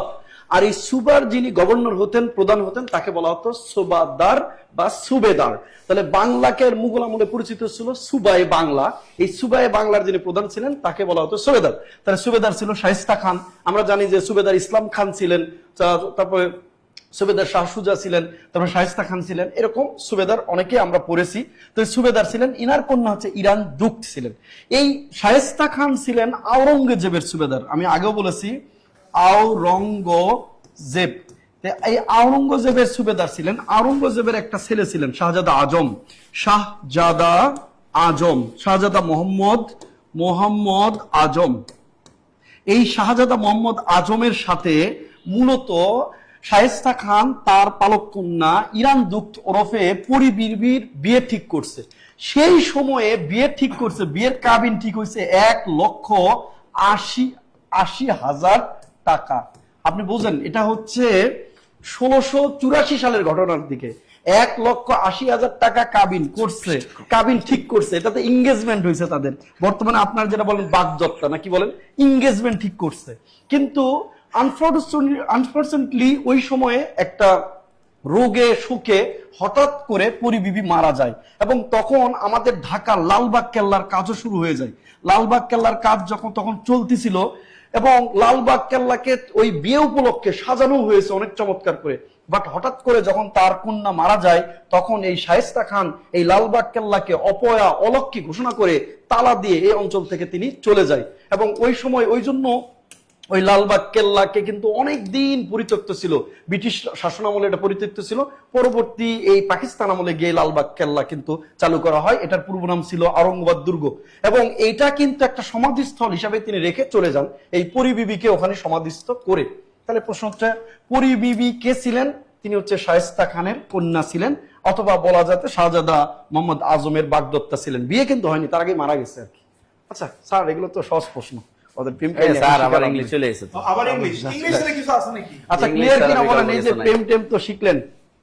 তাহলে ওই সময় তার কাবিন কত ছিল জানেন? 1,80,000 টাকা স্যার ওই সময়। তো অনেক। আচ্ছা, ও মারা গেছে হচ্ছে কত সালে বলছি যে 1600 মারা গেছে হচ্ছে 1684 সাল। এটা একটু মনে রাখেন যে পরিবিবি মারা গেছিল কত সালে? 1684 সালে মারা যায়, বিয়ের আগেই মারা গেছে। আরে এখন 1 লাখ কত? 1,80,000 টাকা ওই সময় কাবিন ছিল। 1,80,000 টাকা যদি এখন বলে মির স্যারকে দিতে হবে ওই সময়ে, এ তো বাংলাদেশ দুইটা বিক্রি করতে পারবে না, তাও সম্ভব না। কারণ এই কাহিনী আছে তো, শায়েস্তা খানের সময় টাকায় 8 মণ চাল পাওয়া যেত, 8 মণ, মানে এক টাকায়? টাকায় 8 মণ চাল পাওয়া যেত। তাহলে 1,80,000 টাকায় কত মণ চাল পাওয়া যেত? ভারতে একবার খাওয়ান দিত নাকি? আচ্ছা ওকে, আমরা ইংরেজি কোশ্চেন আবার চলে আসি। Welcome to our English question solving class. Okay, আমরা একটু দেখি 1 নাম্বার, উড ইউ মাইন্ড, ভাই বিশ্বাস করেন আপনারা আমাকে বলেন কত চাকরি পরীক্ষা এই কোশ্চেনটা পাইছেন বলেন তো? এটিইউ পরীক্ষা আসছে, আমি শুধু একটা পরীক্ষা রাখছি, এটিইউ শিক্ষক নিবন্ধন, অনেক পরীক্ষা আসছিল। আচ্ছা, উড ইউ মাইন্ড, কিছু কিছু ওয়ার্ড আছে যাদের পরে ভার প্লাস আইএনজি হয়। ওকে, কিছু কিছু ওয়ার্ড আছে যাদের পরে ভার প্লাস আইএনজি হয়। সেই ওয়ার্ড গুলো কি আমি একটু লিখে দিচ্ছি, ইম্পর্টেন্ট, আপনারা অনেক ওয়ার্ড পাবেন, প্রায় 70-80টা ওয়ার্ড। ভাই দরকার নাই, আমি আপনাকে 10টা ওয়ার্ড লিখে দিব আজকে। এই 10টা পরে পৃথিবী উল্টে যাবে, যেখানে চাকরি পরীক্ষা দিবে 10টা থেকে আসবে ইনশাআল্লাহ আইএনজি এদের পরে হয়। একটু লিখে রাখবো বা আমি স্ক্রিনশট দিয়ে রাখবেন। উড ইউ মাইন্ড, আমি একটু লিখে দিচ্ছি, দেখেন, would you mind feel like, feel like এর পরে কিন্তু verb plus I N G. Okay, dislike, dislike এর পরে verb plus I N G. Suggest, finish, understand, admit, avoid, miss, postpone,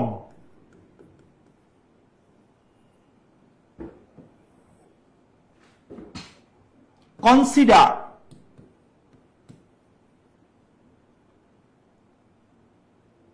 mention, oath, enjoy, past, mind. এই ওয়ার্ড আর দরকার নাই, আপনি যে চাকরি পরীক্ষাতে নির্বাচন আসবেন আর এদের পর আইএনজি হয়। এছাড়া with a view to, look for to, subject to, object to, accustom to, get used to, become used to, committed, এগুলো তো আছে, এটা অন্য হিসাব। বাট সিঙ্গেল ওয়ার্ড যাদের পরে ভার প্লাস আইএনজি হয় এগুলাই আসবে। উড ইউ মাইন্ড, সব একটু কমেন্ট করেন, ওয়ার্ড গুলো লিখে একটু কমেন্ট করেন। Would you mind, feel like, dislike, suggest, finish, understand, admit, হ্যাঁ, অ্যাভয়েড, আচ্ছা, miss, postpone, consider, mention, enjoy, oath, past, mind, would you mind, সব একটু কমেন্ট করেন, সব একটু ওয়ার্ড গুলো লিখে কমেন্ট করেন। শুনেন, আমার একটা বদ অভ্যাস আছে, সেটা হলো আমি ক্লাসের পড়া ক্লাসে শেষ করে, ক্লাসের পর আমি ক্লাসে শেষ করতে স্বচ্ছন্দ বোধ করি। এই জন্য বেসিক্যালি আমি আপনাদেরকে কমেন্ট করতে কইছি ওয়ার্ড গুলো নিয়ে, তাহলে একেবারে আপনাদের ক্লিয়ার হয়ে যাবে। সব একটু কমেন্ট করেন ওয়ার্ড গুলো নিয়ে, সব একটু কমেন্ট করেন। গুড, একজন কমেন্ট করেছেন। আচ্ছা, তাহলে ফিল লাইক, দেখেন ফিল লাইক মানে অনুভব হওয়া, অনুভব করা, অনুভব। হ্যাঁ, dislike, suggest, finish, understand, admit, avoid, miss, postpone, আচ্ছা, consider, mention, oath, enjoy, past, mind. Would you mind তো এখানে আছে, এদের পরে ভার প্লাস আইএনজি, এদের পরে ভার প্লাস আইএনজি, এদের পরে ভার প্লাস আইএনজি বসে। এবং মনে রাখবেন, এই যে ভার প্লাস আইএনজি বসবে না এদের পরে, এই ভার প্লাস আইএনজি কে বলা হবে জিরান্ড, ইটস নট পার্টিসিপল। এই ভার প্লাস আইএনজি কে বলা হবে জিরান্ড। গুড। আচ্ছা, মনসুর আহমেদ অনেকগুলো কমেন্ট করেছেন, থ্যাংক ইউ ভেরি মাচ। তাহলে উড ইউ মাইন্ড এরপরে আইএনজি হবে, আনসার হবে টু সিং না, সাং না, সাং না, আনসার হবে সিঙ্গিং। সবাই বুঝছি কিনা একটু কমেন্ট করবো, সবাই বুঝছি একটু কমেন্ট করবো আমরা। তাহলে এই ওয়ার্ড গুলোর পরে আমরা কাকে নিব? ভার প্লাস আইএনজি কে নিব। আর ওই যে ভার প্লাস আইএনজিটা, একে আমরা বলবো জিরান্ড। এবার আমি একটা প্রশ্ন এখান থেকে আপনাকে দেই, I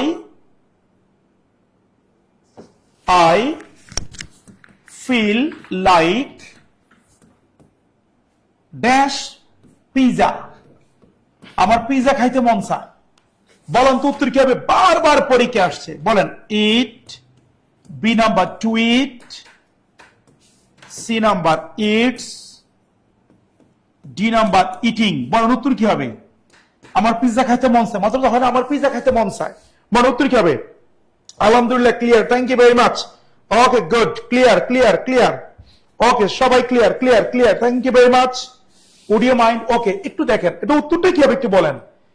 আপনারা ওই যে ওয়ার্ড গুলো পরে জিরান্ড হয়, যাদের পরে ইনফিনিটিভ হয়, এরকম অনেক পড়েন, দরকার নাই। আমি রেগুলার এখন থেকে ক্লাস দিব, অল্প অল্প পড়াবো, এগুলোর পরীক্ষা আসবে। আরে ভাই, আপনাকে কোরআনে হাফেজ হইতে হবে না এই চাকরি পাওয়ার জন্য, আপনাকে তাই করতে হবে যা পরীক্ষা আসবে। আপনারা বেশিরভাগ চাকরি কেন পান না জানেন? কারণ আপনারা জানেনই না কোন জায়গা থেকে পড়তে হবে, কতটুকু পড়তে হবে, কোনটা পড়লে পরীক্ষা আসবে। আর এই জিনিসটা আপনাকে সেই শিখাতে পারবে যে এক্সপিরিয়েন্স এবং দক্ষ। অনলাইনে টিচারের অভাব নাই, দেখুন আপনার গদ বাধা পড়াইতেছে, আপনার 14 গোষ্ঠী মুখস্থ করে ফেলতেছে, বাট পরীক্ষা আসবে না। লাভ আছে ভাই? লাভ নাই। সো আমরা যা পড়াবো তাই আসবে ইনশাল্লাহ, এটা ইনশাল্লাহ আপনাকে গ্যারান্টি দিতে পারি। জাস্ট ক্লাসগুলো করেন, কোর্স আছে আমাদের, কোর্সে ভর্তি হয়ে যান, সর্বোচ্চ সাপোর্ট পাবেন ইনশাল্লাহ। এবং আমি ইমন স্যার এখন থেকে রেগুলার অনলাইনে অফলাইনে আমাকে আপনারা দেখবেন ইনশাল্লাহ। সবাই একটু কমেন্ট করে ইনশাল্লাহ বলে, নাম মনে থাকবে ইমন স্যার, ক্লাস নিব, কমন পাবেন ইনশাল্লাহ। সবাই কমেন্ট করে ইনশাল্লাহ বলে। এই যে ফিল লাইক আমরা পেয়েছি, এরপরে ভার প্লাস আইন যাবে, আনসার হবে eating. Okay good, eating eating eating eating. Okay sir ভালো আছেন? হ্যাঁ ভালো আছি, থ্যাংক ইউ ভেরি মাচ। আমরা এবার নেক্সট কোশ্চেনে চলে যাচ্ছি। আচ্ছা question number 19। Okay, she told me his name after. আহারে, জাতিগত কিছু প্রশ্ন থাকে না বিফোর এবং আফটারের নিয়ম, আমরা এটা জানি। নিয়মটা হচ্ছে কি দেখেন, past indefinite plus before, past indefinite plus after plus past perfect. অর্থাৎ আমরা আফটারের আগে হবে পাস্ট ইনডিফিনিট, আফটারের পর হবে পাস্ট পারফেক্ট, এবং past perfect plus before plus past indefinite. Okay আচ্ছা, অনেকদিন পরে কিন্তু আপনাদের সাথে ক্লাসে আসছি। ক্লাস কেমন লাগতেছে একটু কমেন্ট করবেন না? ইংরেজি পড়াচ্ছে আমি, সবাই কি বুঝতে পারতেছেন? ইমন স্যার জিন্দাবাদ, thank you very much. Sir আপনার বাকি কি বক্তব্য ভালো লাগে, আপনি খুব সুন্দর করে বুঝান, থ্যাংক ইউ ভেরি মাচ। ক্লাসটা কেমন লাগছে একটু কমেন্ট করবেন না ইনশাল্লাহ? যদি ভালো লাগে রেগুলার ক্লাস নিবি ইনশাল্লাহ। সবাই কমেন্ট করবেন কেমন লাগতেছে, আমি ইমন স্যার ক্লাস কেমন লাগতেছে কমেন্ট করে জানাবেন। যদি ভালো লাগে রেগুলার ক্লাস নিবি ইনশাল্লাহ। আচ্ছা একটু খেয়াল করে দেখেন, বিফোরের আফটারের আগে পাস্ট ইনডিফিনিট, আফটারের পরে পাস্ট পারফেক্ট, বিফোরের আগে পাস্ট পারফেক্ট, বিফোরের পরে পাস্ট ইনডিফিনিট। এখানে আছে আফটার, আগে আছে পাস্ট ইনডিফিনিট, তাহলে এখানে হবে পাস্ট কি বলেন তো? পারফেক্ট। জাতিগত প্রশ্ন, পাস্ট পারফেক্ট। সো আনসার হবে হেড লেফট। আমরা কি বুঝছি না কি বুঝিনি? ভালো স্যার, এই নিয়মটা আপনাদের বইয়ে ভুল আছে। তানিয়া ফেরদৌসী অন্তু, বইয়ে ভুল আছে। কোন বই একটু বলুন ভাই, আমাদের বইয়ের নামটা একটু বলবেন। ভাইয়া নাইস ক্লাস, আলহামদুলিল্লাহ ভালো, আলহামদুলিল্লাহ ভালো লাগছে, অসাধারণ, অনেক ভালো লাগছে, থ্যাংক ইউ ভেরি মাচ। আচ্ছা তাহলে দেখেন, আফটারের আগে পাস্ট ইনডিফিনিট, আফটারের পরে পাস্ট পারফেক্ট, বিফোরের আগে পাস্ট পারফেক্ট, বিফোরের পরে পাস্ট ইনডিফিনিট। আমরা চলে যাই পরবর্তীতে, এর উত্তরটি কি হবে? Head left. আমরা চলে যাই পরবর্তী প্রশ্ন, question number 20। Between dash this is the greatest book I have ever read. বড় উত্তর কি হবে? সব একটি বড় উত্তর কি হবে? অনেক ভালো লাগে আপনার class, excellent sir, thank you very much, thank you. তাহলে আমাদের কোর্সে ভর্তি হয়ে যান, কোর্সে ইনশাআল্লাহ রেগুলার ক্লাস পাবেন। আচ্ছা দেখেন, প্রিপোজিশনের পরে মনে রাখবেন, প্রিপোজিশনের পরে সব সময় অবজেক্ট ফর্ম বসবে। প্রিপোজিশনের পরে সব সময় অবজেক্ট ফর্ম বসবে। বিটুইন একটা প্রিপোজিশন, এমন একটা প্রিপোজিশন, এদের পরে কি হবে? এদের পরে হবে object form. That means I না মি, হি না হিম, উই না আস। আগুন ক্লাস, অনেক ভালো লাগছে, থ্যাংক ইউ ভেরি মাচ। তাহলে একটু দেখি, এরপরে যেহেতু অবজেক্ট হবে, তাহলে বিটুইনের পরে হবে অবজেক্ট। ইউ এন্ড আই হবে না, ইউ এন্ড মি হবে। ইউ এন্ড মি এটা হবে, আই হবে না, এটা মি হবে। You are and I are meaningless, so answer হবে বি। অর্থাৎ প্রিপোজিশনের পরে আপনি অলওয়েজ প্রোনাউনের অবজেক্ট ফর্মকে ব্যবহার করবেন। যখনই প্রিপোজিশন আসবে তখন আপনি প্রোনাউনে অবজেক্ট ফর্ম ব্যবহার করেন। সবাই কি বুঝতে পেরেছি? সবাই ক্লিয়ার? ওকে, আমরা এখন আবার আমাদের ম্যাথে চলে যাব। হ্যাঁ, আমাদের ম্যাথ স্যার এখানে চলে আসবে। আচ্ছা শুনেন, এই কোশ্চেনটা যে বিটুইন প্রিপোজিশন, এটা নিয়ে কিন্তু অনেক প্রশ্ন হয়। যেমন একটা কোশ্চেন পরীক্ষা আসছে এরকম, দেখেন অ্যামং ড্যাশ। আচ্ছা এটা না, আমি একটা ভালো কোশ্চেন দিচ্ছি যে it is beneath, it is beneath dash. বলুন তো উত্তর কি হবে? দে আর হচ্ছে দেম। উত্তর কি একটু বলুন তো ভাই? C number it's, D number it's. একটু বলুন তো উত্তর কি হবে? খুব মানে কমন একটা প্রশ্ন। এই আপনাকে আমি যে কোশ্চেনটা পড়িয়েছি এখন, যে কোশ্চেনটা সলভ করিয়েছি, ঠিক সেম প্রশ্ন। দেখেন এখানে উত্তরটা কি হবে, মনে রাখবেন বিনেথ, বিনেথ একটা প্রিপোজিশন, বিনেথ মানে হচ্ছে নিচে, বিনেথ মানে কি নিচে। এখন আমি আপনাকে লিখিয়েছি একটু আগে, প্রিপোজিশনের পরে অবজেক্ট ফর্ম হয়, দ্যাট মিন্স দে হবে না, দেম হবে, ইটস ইটস, এগুলো তো পসেসিভ, এটা ভুল, এইটা হবে না, এইটা হবে না, আনসার হবে বি।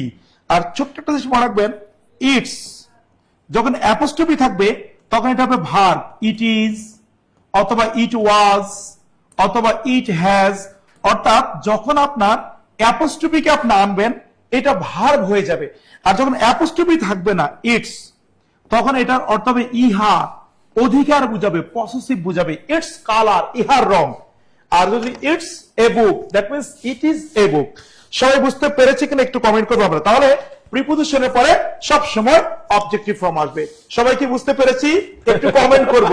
আমাদের মিহির স্যার খালি তাড়াহুড়া করতেছে, ভাই ভাই তাড়াতাড়ি যেতে হবে, শর্ট করেন, ছোট করেন, তাড়াতাড়ি যেতে হবে। কিন্তু আমরা যাচ্ছি, ক্লাস চলবে, চলাবার। সবাই রাজি কিনা একটু কমেন্ট করো। আমরা সারাক্ষণ ক্লাস করতে চাই কি চাই না, সবাই কমেন্ট করবো ইনশাল্লাহ। ইনশাআল্লাহ ইনশাআল্লাহ। আমরা আবার ম্যাথে চলে আসছি। ওকে ইনশাল্লাহ। এই তো আর বেশি নাই, আর অল্প আছে, টেনশন নেওয়ার কোনো কারণও নাই, আমরা হচ্ছে ফিনিশিং এ চলে আসছি। ওকে, এই ম্যাথটা আশা করছি আমরা সবাই পারবো, তাই না? দেখেন এটার মধ্যে থেকে আরো তিনটা জিনিস আপনাদেরকে বোঝাই। এটা যদি একটা বৃত্ত চিন্তা করেন, বা এটা যদি একটা সার্কেল চিন্তা করেন, সার্কেল বৃত্ত যাই বলি আমরা, তো এই জায়গা থেকে একটা জিনিস খুব ভালোভাবে ফিল করার চেষ্টা করবেন। জিনিসটা হচ্ছে যে আপনি যদি এটাকে কেন্দ্র ধরেন, ঠিক কেন্দ্র বরাবর যদি আপনি একটা ব্যাসার্ধ আঁকেন, অর্ধবৃত্তে পরিণত হয়ে যায়। আর অর্ধবৃত্তের এই জায়গায় আপনি যেখানেই কোণ তৈরি করেন পরিধির সাথে, এই ব্যাটা সবসময় 90 ডিগ্রি কোণ তৈরি করবে।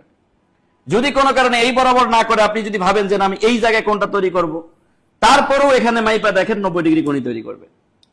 কিন্তু মজার ব্যাপার হচ্ছে, যদি কোনো কারণে দেখেন যে বৃত্তটা কেন্দ্র দিয়ে, ধরেন একটা আমি জ্যা আঁকলাম, জ্যা আঁকার কারণে এটা দুইটা চাপে বিভক্ত হয়ে গেল, উপরে একটা ছোট চাপ, নিচে একটা বড় চাপ পেয়ে গেলাম। এই দুইটা চাপের মধ্যে আবার আমরা কোণ তৈরি করতে পারি। আর এখানে মনে রাখবেন, যেটা বড় চাপ তাকে বলা হয় অধিচাপ, অপর অধিচাপ, অপর অধিক জায়গা। যে অর্ধবৃত্ত থেকে অধিক জায়গা জুড়ে থাকে তাকে অধিচাপ বলে। তাহলে এই বড় চাপটাকে আমরা কি বলবো? অধিচাপ বলবো। আর এই অধিচাপ কি করে দেখেন, যার জায়গা অধিক তার মধ্যে কিন্তু কোণ ছোট পাওয়া যায়। কেমনে? এই যে অ্যাঙ্গেলটা আস্তে আস্তে আস্তে আস্তে আস্তে আস্তে আস্তে একটা সূক্ষ্ম কোণ তৈরি হয়ে যায়। তার মানে এই যে আমরা যে জায়গায় জায়গা বেশি দেখতেছি, তার মধ্যে কোণ আঁকতে গিয়ে আমরা দেখতেছি সূক্ষ্ম কোণ তৈরি হচ্ছে। কিন্তু অর্ধবৃত্ত থেকে কম জায়গা যে দখল করে আছে, এই জায়গায় যদি আমি কোণ তৈরি করতে যাই, এই জায়গায় দেখেন একটা স্থূল কোণ তৈরি হচ্ছে। কি কোণ তৈরি হচ্ছে? স্থূল কোণ তৈরি হচ্ছে। তাহলে এখানে আমরা তিনটা জিনিস জানলাম। যদি বৃত্ত কেন্দ্র দিয়ে যায়, অর্ধবৃত্তে পরিণত হয়, এতে করে আমি কোণ তৈরি করলে 90 ডিগ্রি পাবো। অর্ধবৃত্ত থেকে বেশি জায়গা জুড়ে যদি আমি নেই, তাহলে সেটা হবে একটা অধিচাপ। অধিচাপের মধ্যে যদি আমরা কোণ তৈরি করি, তাহলে পাবো সূক্ষ্ম কোণ। অর্ধবৃত্ত থেকে কম জায়গা জুড়ে যদি নেই, কম জায়গার মধ্যে আমি যদি কোণ তৈরি করতে চাই, তাহলে এই কোণটা হবে আমার স্থূল কোণ। আর এই কম জায়গাটাকে আমাদের কি বলা হয়? উপচাপ বলা হয়। কি বলা হয়? উপচাপ। তাহলে অধিচাপে অধিক জায়গা, কোণ ছোট, সূক্ষ্ম কোণ।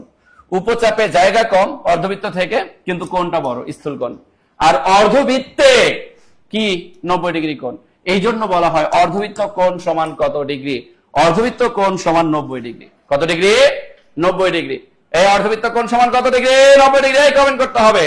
কমেন্ট করে না কেন? কমেন্ট করে না কেন? বড় চাপ, অধিচাপ, সূক্ষ্ম কোণ, এক্স্যাক্টলি। ছোট চাপ, উপচাপ, স্থূল কোণ। Good good good good good. Sir এটা আলোচনা করলেই শেষ। আপনার প্রশ্ন দিয়ে শেষ করব। আজকের আলোচনা এই প্রশ্ন দিয়ে শেষ হবে, টেনশন নেওয়ার কোনো কারণ নাই। Thank you so much. বাংলাদেশের ইউনেস্কো এই যে প্যারিসে অনুষ্ঠিত 21তম অধিবেশনে, হ্যাঁ 21তম অধিবেশনে ইউনেস্কো মূলত সাধারণ পরিষদের সম্মেলনে 21 ফেব্রুয়ারিকে আন্তর্জাতিক এটা 21 আচ্ছা বাংলাদেশ কত তারিখে প্যারিসে অনুষ্ঠিত ইউনেস্কো সাধারণ সম্মেলনে মূলত 21 ফেব্রুয়ারিকে আন্তর্জাতিক মাতৃভাষা স্বীকৃতি দিয়েছে? এই প্রশ্ন উত্তর আপনারাই দিবেন। এখানে আছে 17 নভেম্বর 1999, 17 নভেম্বর 2000 সাল, আচ্ছা 17 নভেম্বর 1999, আর হচ্ছে 21 নভেম্বর 1999। ঠিক আছে, তবে উত্তর দিবেন। তার আগে আমি একটু বলি ইউনেস্কো স্বীকৃত বিশ্ব ঐতিহ্য মনে রাখবেন তিনটি।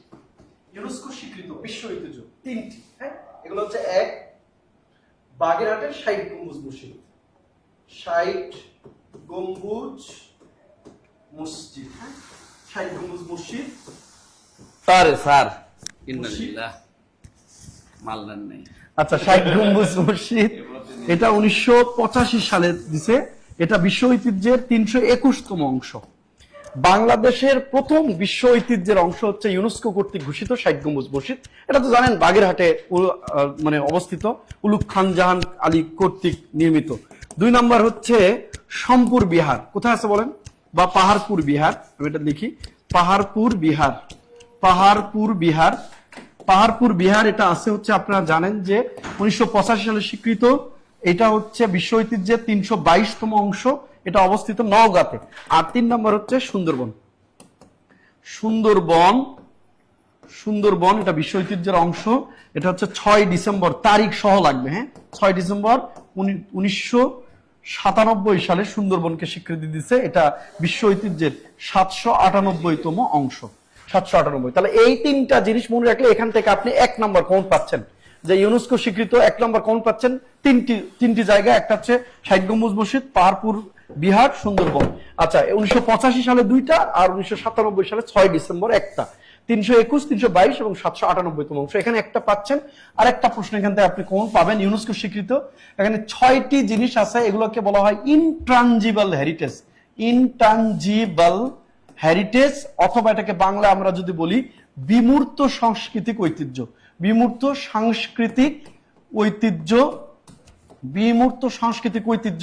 মূলত 6টি, ঠিক আছে। এটা আমি জাস্ট খালি আপনার একটা ছন্দ বলে দিব পরে। বাউল গান, এটা 2008 সালে এটাকে স্বীকৃতি দিচ্ছে। এটা বারবার আপনার নিবন্ধন প্রাইমারিতে আসে। বাংলাদেশের কোন গানটা হচ্ছে ইউনেস্কো স্বীকৃত? বাউল গান। বিমূর্ত সংস্কৃতির ধারক বাহক হচ্ছে বাউল গান। এরপর হচ্ছে জামদানির বুনন শিল্প বা বয়ন শিল্প বলা হয় জামদানি হচ্ছে 2013-তে স্বীকৃতি, 2016-তে সনদ পাইছে। তারপরে হচ্ছে আপনার জামদানির পরে হচ্ছে পয়লা বৈশাখে যে মঙ্গল শোভাযাত্রা আছে, মঙ্গল শোভাযাত্রা, এটাও 2016। 4 নম্বর হচ্ছে শীতল পাটি, সিলেটের শীতল পাটি বুনন শিল্প, শীতল পাটি হচ্ছে 2017। ওরে সাইডে চলে গেছে। আচ্ছা, এরপর হচ্ছে 5 নম্বর হচ্ছে ঢাকার রিক্সা ও রিক্সা চিত্র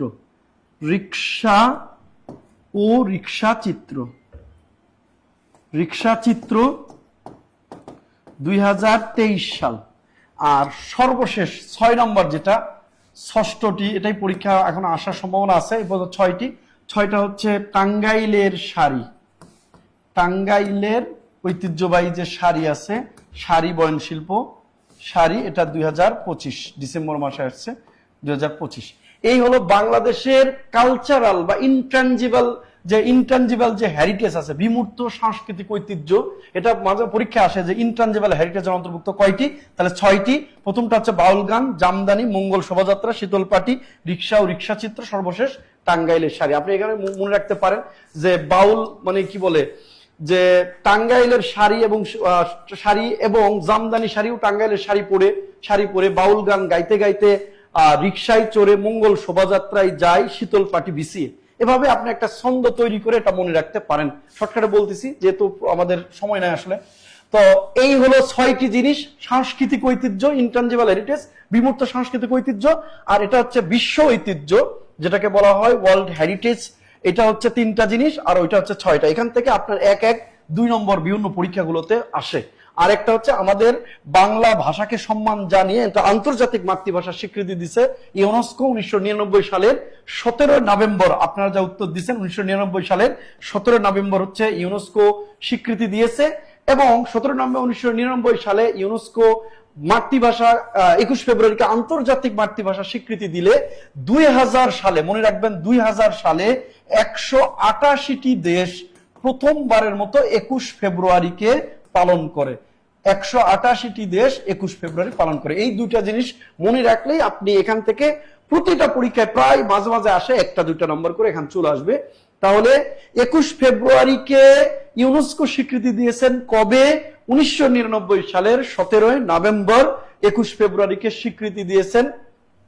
আর এটা হচ্ছে 2000 সালে মূলত 188টি দেশ প্রথমবারের মতো 21 ফেব্রুয়ারিকে ইন্টারন্যাশনাল মাদার ল্যাঙ্গুয়েজ ডে হিসাবে পালন করে। ধন্যবাদ, অসংখ্য ধন্যবাদ আপনাদের, আপনারা সাথে ছিলেন কষ্ট করে। বহুত হয়েছে স্যার, আসেন একটু ফিনিশিং দিয়ে যান। আমরা 3 জন ছিলাম আজকে, 3 জনের মিশনে আজকে ইমন স্যার তো ব্যাখ্যা শুরু করলে থামে না, আর মিহির স্যার তো আরেক ব্যাখ্যা, মানে কি বলবো, সুপার ব্যাখ্যার মালিক। 2 জন ব্যাখ্যাকারক পাইছি আমরা, যার কারণে আজকে আমরা কিন্তু প্রশ্ন কম রেখেছি। আজকে আমরা কয়টা প্রশ্ন সলভ করেছি? এই 22টা। নরমালি কিন্তু আমাদের প্রশ্ন আরো বেশি। এই যে ইম্পর্টেন্ট প্রশ্ন, 1 মিনিট লাগবে। অত্যন্ত গুরুত্বপূর্ণ প্রশ্ন, এটা ঠিক না, অ্যাভয়েড করা ঠিক না, অত্যন্ত গুরুত্বপূর্ণ। 1 সেকেন্ড। আচ্ছা, এটা সমাধান আমরা করে ফেলি। He has done no wrong. The underlined word is and dash. He had done no wrong. আচ্ছা, এই যে wrongটা, এটা কোন parts of speech? Pronoun, adverb, adjective, noun. একদম ইজিলি মনে রাখবেন, নো এর পরে অলওয়েজ নাউন বসবে, নো প্লাস নাউন। তাহলে সব একটু কমেন্ট করি আমরা, no plus noun, no plus noun. কিন্তু নট এর পরে মনে রাখবেন, নট এর পরে নাউনও হবে, নট এর পরে অ্যাডজেক্টিভ হবে, নট এর পরে অ্যাডভার্ব হবে, কিন্তু নো এর পরে অলওয়েজ অনলি নাউন হবে। এটা কিন্তু অনেকে ভুল জানে, অনেকে বুঝে না ভালো করে। নো এর পরে অলওয়েজ কি হবে? নাউন হবে। সো এই যে নো এবং এরপরে একটাই ওয়ার্ড, সো এটা হবে কি? Noun. He has done no wrong, answer হবে ডি। আমরা বুঝতে পেরেছি কিনা? তাহলে আমি এক প্রকার প্যান্টা ছিনিয়ে এনে কোশ্চেনটা সলভ করিয়েছি। হ্যাঁ, ভালো হয়েছে কিনা একটু কমেন্ট করে জানাবেন। থ্যাংক ইউ সো ওকে, আমাদেরকে ওদের ঘুমানোর সুযোগ দেন। আচ্ছা, গুড। খেলা দেখবে কিন্তু, এই যে আচ্ছা, সামনে নাউন। আর্জেন্টিনার খেলা, ঠিক আছে? এবার আর্জেন্টিনা কিন্তু খুব ক্ষেপা আছে। ক্ষেপা আগেবার 3টা দিছে, এবার 6টা দিবে, কারণ ব্রাজিল কিন্তু 3টা অলরেডি প্রথম হাফে দিছে। আরেকটা জিনিস ঘোষণা করি, ইমন স্যার কিন্তু বাংলাদেশের একমাত্র আর্জেন্টিনার ফ্যান যে খেলা না দেখে, শুধু খেলা দেখে না, সাপোর্ট করে। ফলাফল দেখি, এটা তো দরকার আছে, এটা দরকার আছে না? সবাই যদি খেলা দেখে তাহলে ফলাফল কি দেখবে? আর্জেন্টিনার জন্য প্রতিদিন ঝগড়া করে, কিন্তু খেলা দেখে না, খালি আসলে সমস্যা কি, ব্রাজিলের জার্সি দেখলাম আমার এখন কেমন জানা লাগে, এই একটাই জার্সিটা আমার ভালো লাগে না। আপনি যে এত কড়া একটা ফ্যান আর্জেন্টিনা, কিন্তু আপনি খেলা কেন দেখেন না? এটা খেলা দেখবো, যেদিন ব্রাজিলের আর্জেন্টিনা খেলবো ওই দিন দেখবো ইনশাল্লাহ। আচ্ছা, আমাদের শেয়ারকারী মেনশনকারীর নাম চলে আসছে, আমরা এখন আসলে ফিনিশিং দিতে চাচ্ছি। আর বাজার থেকে আপনারা যারা এই যে ছোট্ট মরিচের ঝাল বেশি, এই বইটা যারা চান, মার্কেটের যে কোনো লাইব্রেরিতে আপনারা পাবেন। ইমনস ফাইনাল ইমানস, মানে এটা এক কথায় শর্টকাটের ওপর, মানে ইংলিশে এত বড় ডিকশনারি না পড়ে, এত মোটা মোটা বই না পড়ে, যদি শর্টকাটে কেউ, মানে কি বলবো, 90% বা 80% কোশ্চেন হুবহু কমন পেতে চান, সংগ্রহ রাখতে পারেন। পাশাপাশি হচ্ছে আমাদের তো মিহির স্যারের বই তো এখন শুধু স্মার্ট না, স্যারের থেকেও বেশি স্মার্ট হয়ে গেছে। চমৎকার। সত্যি এবং কথা আমার এটা ভালো লাগছে কি, সবচেয়ে বেশি ভালো লাগছে যে এক মলাটে সাধারণ 75 নম্বর, এটা আপনি কোথাও পাবেন না। এটা খুবই, এটা অবশ্যই উপকারী এবং কাজে লাগবে ইনশাআল্লাহ। আর এটা হচ্ছে ছোট মরিচ, যার ঝাল ঝাল অনেক বেশি। বেশি। হচ্ছে স্যার, ওই যে সাপ্তাহিক যে পরীক্ষাগুলো আছে, এগুলোর জন্য আপনার এইরকম একটা জরুরি বই দরকার। আপনি তো অনেক সময় নিউজ পেপার বা নিউজ দেখেন না ওইভাবে, এই জন্য লাগবে। আচ্ছা, তাহলে আমরা ঘোষণা করে দিই স্যার, ফিনিশিং দিয়ে দিই আজকে। আমরা হচ্ছে নোটে চলে যাই।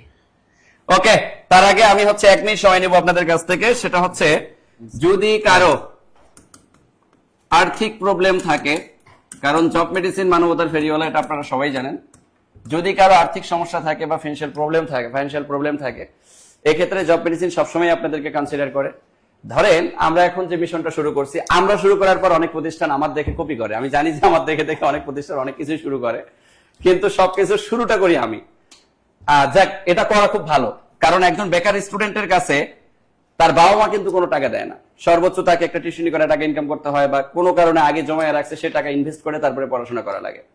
তো এই জায়গায় ধরেন আপনার আর্থিক সমস্যা, আপনার কাছে ইনিশিয়াল মুভমেন্টে 500 টাকা আছে, আপনি 500 টাকা এন্ট্রি করেও ক্লাস পরীক্ষা দেওয়ার সুযোগ পাবেন, এবং ধাপে ধাপে টাকা দিয়ে আপনি পুরো কোর্স ফিটা পরিশোধ করার যে একটা সুযোগ, এটা কিন্তু আমরা জব মেডিসিন সর্বপ্রথম চালু করছি।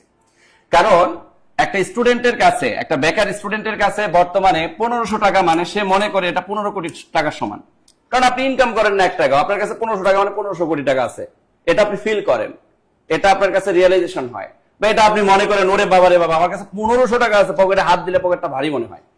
সো এই জায়গা থেকে যদি কারো আর্থিক সমস্যা থাকে তাহলে তাদেরকে আমরা ফাইন্যান্সিয়াল প্রবলেম থাকলে কনসিডার করব।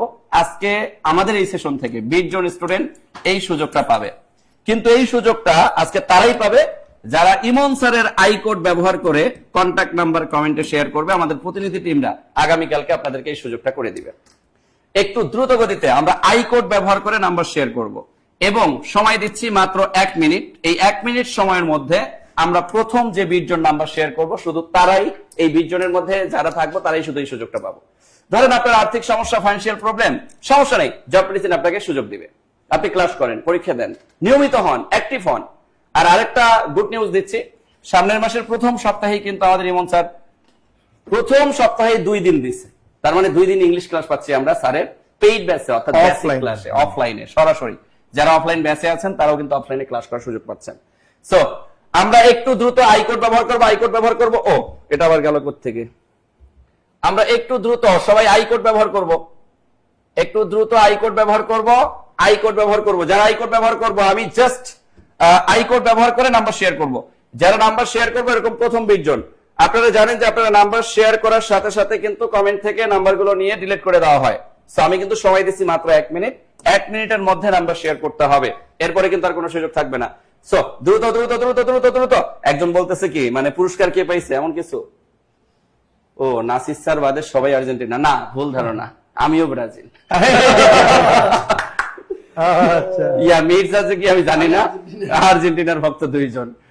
ঠিক আছে, আচ্ছা আমরা একটু দ্রুত আমাদের যে পার্সোনাল নাম্বার আছে এই নাম্বারটা আমরা আই কোড ব্যবহার করে শেয়ার করব, পুরো নাম্বারটা 01751239047। অলরেডি যারা শেয়ার করছেন সাথে সাথে কিন্তু কমেন্ট থেকে আমাদের নাম্বারগুলো নিয়ে নেওয়া হয়, যাতে করে আপনার নাম্বার কোনো কারণে পাবলিক না হয়। এই যে নিশাত না কি নাগর নাকি যাই হোক, নিশাত আপু নাম্বার শেয়ার করেছেন আই কোড ব্যবহার করে, শুধু আই নাম্বার মানে আমার নাম্বার, আই ফর কি ইমন স্যার, আই ফর আমার, তাই না? দুইটা জিনিসই হয়ে গেল। ও আচ্ছা আচ্ছা আচ্ছা, ঠিক আছে। তাহলে আই কোড ব্যবহার করে নাম্বার শেয়ার করব, সময় দিচ্ছি 1 মিনিট। 1 মিনিটের মধ্যে যারা নাম্বার শেয়ার করতেছে তারাই শুধু এই সুযোগটা আমরা কিন্তু পাচ্ছি। হাসি পেলাম স্যার, এত হাইসা লাভ কি রে, কে আর সুজন? একটু দ্রুত দ্রুত দ্রুত দ্রুত দ্রুত 1 মিনিট সময় দিচ্ছি। তার আগে আমরা আসলে আজকের আলোচনার প্রেক্ষাপট আর ডিলে করতে চাচ্ছি না, কারণ অলরেডি 11:41, 12টা বেজে গেছে। তাইলে অলরেডি ঘুমন্ত পার্সনের সংখ্যা বেশি, সবাই ঘুমাই গেছে, ঘুমায় ঘুমায় অনেকে স্বপ্ন দেখতেছে। আজকে সর্বোচ্চ শেয়ারকারী আর মেনশনকারীর নাম ঘোষণা করতে করতে আপনারা হচ্ছে আই কোড ব্যবহার করে নাম্বার শেয়ার করেন। অলরেডি শুরুতে যারা নাম্বার শেয়ার করেছেন প্রত্যেকের নাম্বার কিন্তু অলরেডি আমাদের প্রতিনিধি টিম নিয়ে নিচ্ছে। আমি দেখতে পাচ্ছি এই যে উজ্জ্বল ভাই, লিজা আপু নাম্বার শেয়ার করেছেন, আর উপরে কয়েকজন নাম্বার শেয়ার করেছেন। আমি শেয়ারকারীর নাম ঘোষণা করি আব্দুল লতিফ হৃদয়। আব্দুল লতিফ হৃদয়, এ হচ্ছে আমাদের সর্বোচ্চ শেয়ারকারী এবং এর জন্য থাকতেছে আমাদের নগদ ক্যাশ মানি অর্থাৎ টাকা। যদি আমরা থেকে থাকি বিকাশ নাম্বারটা দিয়ে দিব দ্রুত। জুবাইর ভাই কই? এরপরে সর্বোচ্চ শেয়ারকারীর মধ্যে রয়েছে তাহের আহমেদ, এমডি তাহের আহমেদ, এমডি তাহের আহমেদ। এরপরে মেনশনকারীর মধ্যে রয়েছে, আমরা মেনশনকারীর মধ্যে 2 জনের নাম ঘোষণা করতেছি। সাইফুল তালুকদার, সাইফুল তালুকদার। শোনেন, যারা এর আগে পুরস্কার পাইছেন অনেকটাই আমরা এখন আর পুরস্কার দিচ্ছি না, কিন্তু পরের ক্লাস থেকে যারা অনেক আগে পুরস্কার পেয়ে গেছেন পরের ক্লাস থেকে আবার তাদের পুরস্কার শুরু হয়ে যাবে। কারণ আমরা চাইছি যে 1 সপ্তাহের মধ্যে সবাই আনকমন পার্সনরা পুরস্কার পায়। পরের ক্লাস থেকে আপনারা যারা এর আগে পুরস্কার পাইছেন তারাও যদি সর্বোচ্চ শেয়ারকারীর মধ্যে থাকেন তাদেরকে আমরা পুরস্কার দিয়ে দিব। মেনশনকারীর মধ্যে আরেকজন আছে বৃষ্টি মিষ্টি, নাকি বৃষ্টি মিষ্টি, মিস্ট্রি, কেমন নাম রে ভাই, মিস্ট্রি মিষ্টি হয়। আচ্ছা যাই হোক, আব্দুল লতিফ হৃদয়। নাসির স্যার বুক মানে কি, সে আছে? আচ্ছা বই দিয়ে দিব, ঠিক আছে। তাহলে পাইলাম। একজনের বই পাইছি, নাসির স্যারের বই দিয়ে দিলাম। আর আরেকজন আছেন এই যে সাইফুল তালুকদার, আপনি বই টাকাও নিতে পারেন, বইও নিতে পারেন, খুশি। আর এই যে তাহের আহমেদ, এ কিন্তু আমাদের ইমন স্যারের বইটা পাচ্ছে, এই যে ইমন প্যানেল সদস্য, ইমন স্যারের ইংলিশ বইটা পাচ্ছে। এই যে ঐতিহাসিক বই। আর মেনশনকারীর মধ্যে যেহেতু নাসির স্যারের বই একটা চলে গেছে, মেনশনকারীর মধ্যে আমরা যে আছে তাকে মিহির স্যারের বইটা দিয়ে দিচ্ছি। মিহির স্যারের আমরা এই যে, ওরে বাবা রে বাবা, বিশাল বইটা পাওয়া গেল। আজকে মনে হয় বই নিবে সবাই, যা দেখতেছি বই নিবেন। আরেকজন আছে, কে জানি, সাইফুল তালুকদার। ও যে মিউজিকের বই কিনা থাকে তাইলে সাইফুল তালুকদার একটু দ্রুত বই নিবেন, বই নিলে বই চলে যাবে, নাম নাম্বার ঠিকানা দিয়ে দিলেই হয়ে যাবে। মিষ্টি মিষ্টি দিয়ে দেন। হ্যাঁ, মেয়ে মানুষকে দিতে চাচ্ছে মিহির। ও যদি না থাকে ও আচ্ছা আচ্ছা আচ্ছা। আচ্ছা ঠিক আছে। না না না, এরই তো বই তো এ কনফার্ম পেয়ে গেছে, হ্যাঁ এ মিহির স্যারের বইটা পেয়ে গেছে। হ্যাঁ, শেয়ারের সংখ্যাটা হয়তো আপনার একটু কম, যার কারণে পান নাই, পরের ক্লাসে পেয়ে যাবেন। কারণ প্রতিনিয়ত কিন্তু আমরা নাম, কমন নাম না আনকমন নামগুলোই দেওয়ার চেষ্টা করি। এখানে কেউ আমাদের ফুফাতো ভাই, মামাতো ভাই, খালাতো ভাই না, সবাই আমাদের দূর দূরান্তের কলিজার ভাই ও বোন। বুঝতে পারছি? আমার কি আপনার ভাগ্য খারাপ? হ্যাঁ, ভাগ্য খারাপ ভালো, সামনে আসবে ইনশাল্লাহ, সামনে আসবে। সামনে ইনশাল্লাহ ভালো সুযোগ চলে আসবে। মিষ্টি ববি, ববি তো কত আগে পেয়েছে। হ্যাঁ, এমএসটি ববি 2 বার পেয়েছে, তাই? এই জন্য ওর আর পুরস্কার দেওয়া হয় না। ও টাকাও পাইছে, বইও পাইছে। সৌভাগ্যবতী। এই ওর নাম জানি কি ছিল, সাইফুল তালুকদার। সাইফুল তালুকদার, আপনি হচ্ছে 0190151950 কল করেন, আপনাকে টাকা দিয়ে দিবে। ওকে, ওই যে টাকা দিচ্ছে। আর আপনি যে টাকা না নেন তার কোর্সে ইনক্লুড হতে পারবেন না। এটা বলেন না কেন? না, কোর্সে এত কম টাকায় কোর্স দেওয়া যায় না না। মানে ওইটা দেওয়ার সুযোগ আছে না, কমিটমেন্ট, যেহেতু টাকা দেওয়ার কমিটমেন্টটা প্রতিদিনের সে রক্ষা পাবে করতে। কত, 1200? ও, আর যারা বই পাচ্ছেন তারা এই নাম্বারে নাম, নাম্বার, ঠিকানা দিয়ে দিবেন। নাম, নাম্বার, ঠিকানা দিয়ে দিবেন। এই 3টা দিলেই হয়ে যাবে। আর উপরে শুধু একটু মেনশন করবেন যে আমি সর্বোচ্চ শেয়ারকারীর মধ্যে ছিলাম বা মেনশনকারীর মধ্যে ছিলাম, এটা উল্লেখ করলে আমরা বুঝতে পারবো। ওকে, ঠিক আছে, আজকে আর আমরা দীর্ঘায়িত করতেছি না, কারণ আজকে সেশনটা অনেক বেশি দীর্ঘায়িত হয়ে গেছে, কারণ অলরেডি প্রায় 12টার কাছাকাছি চলে আসছে সময়। তো আমরা আজকের ক্লাসটা এখানেই শেষ করতেছি।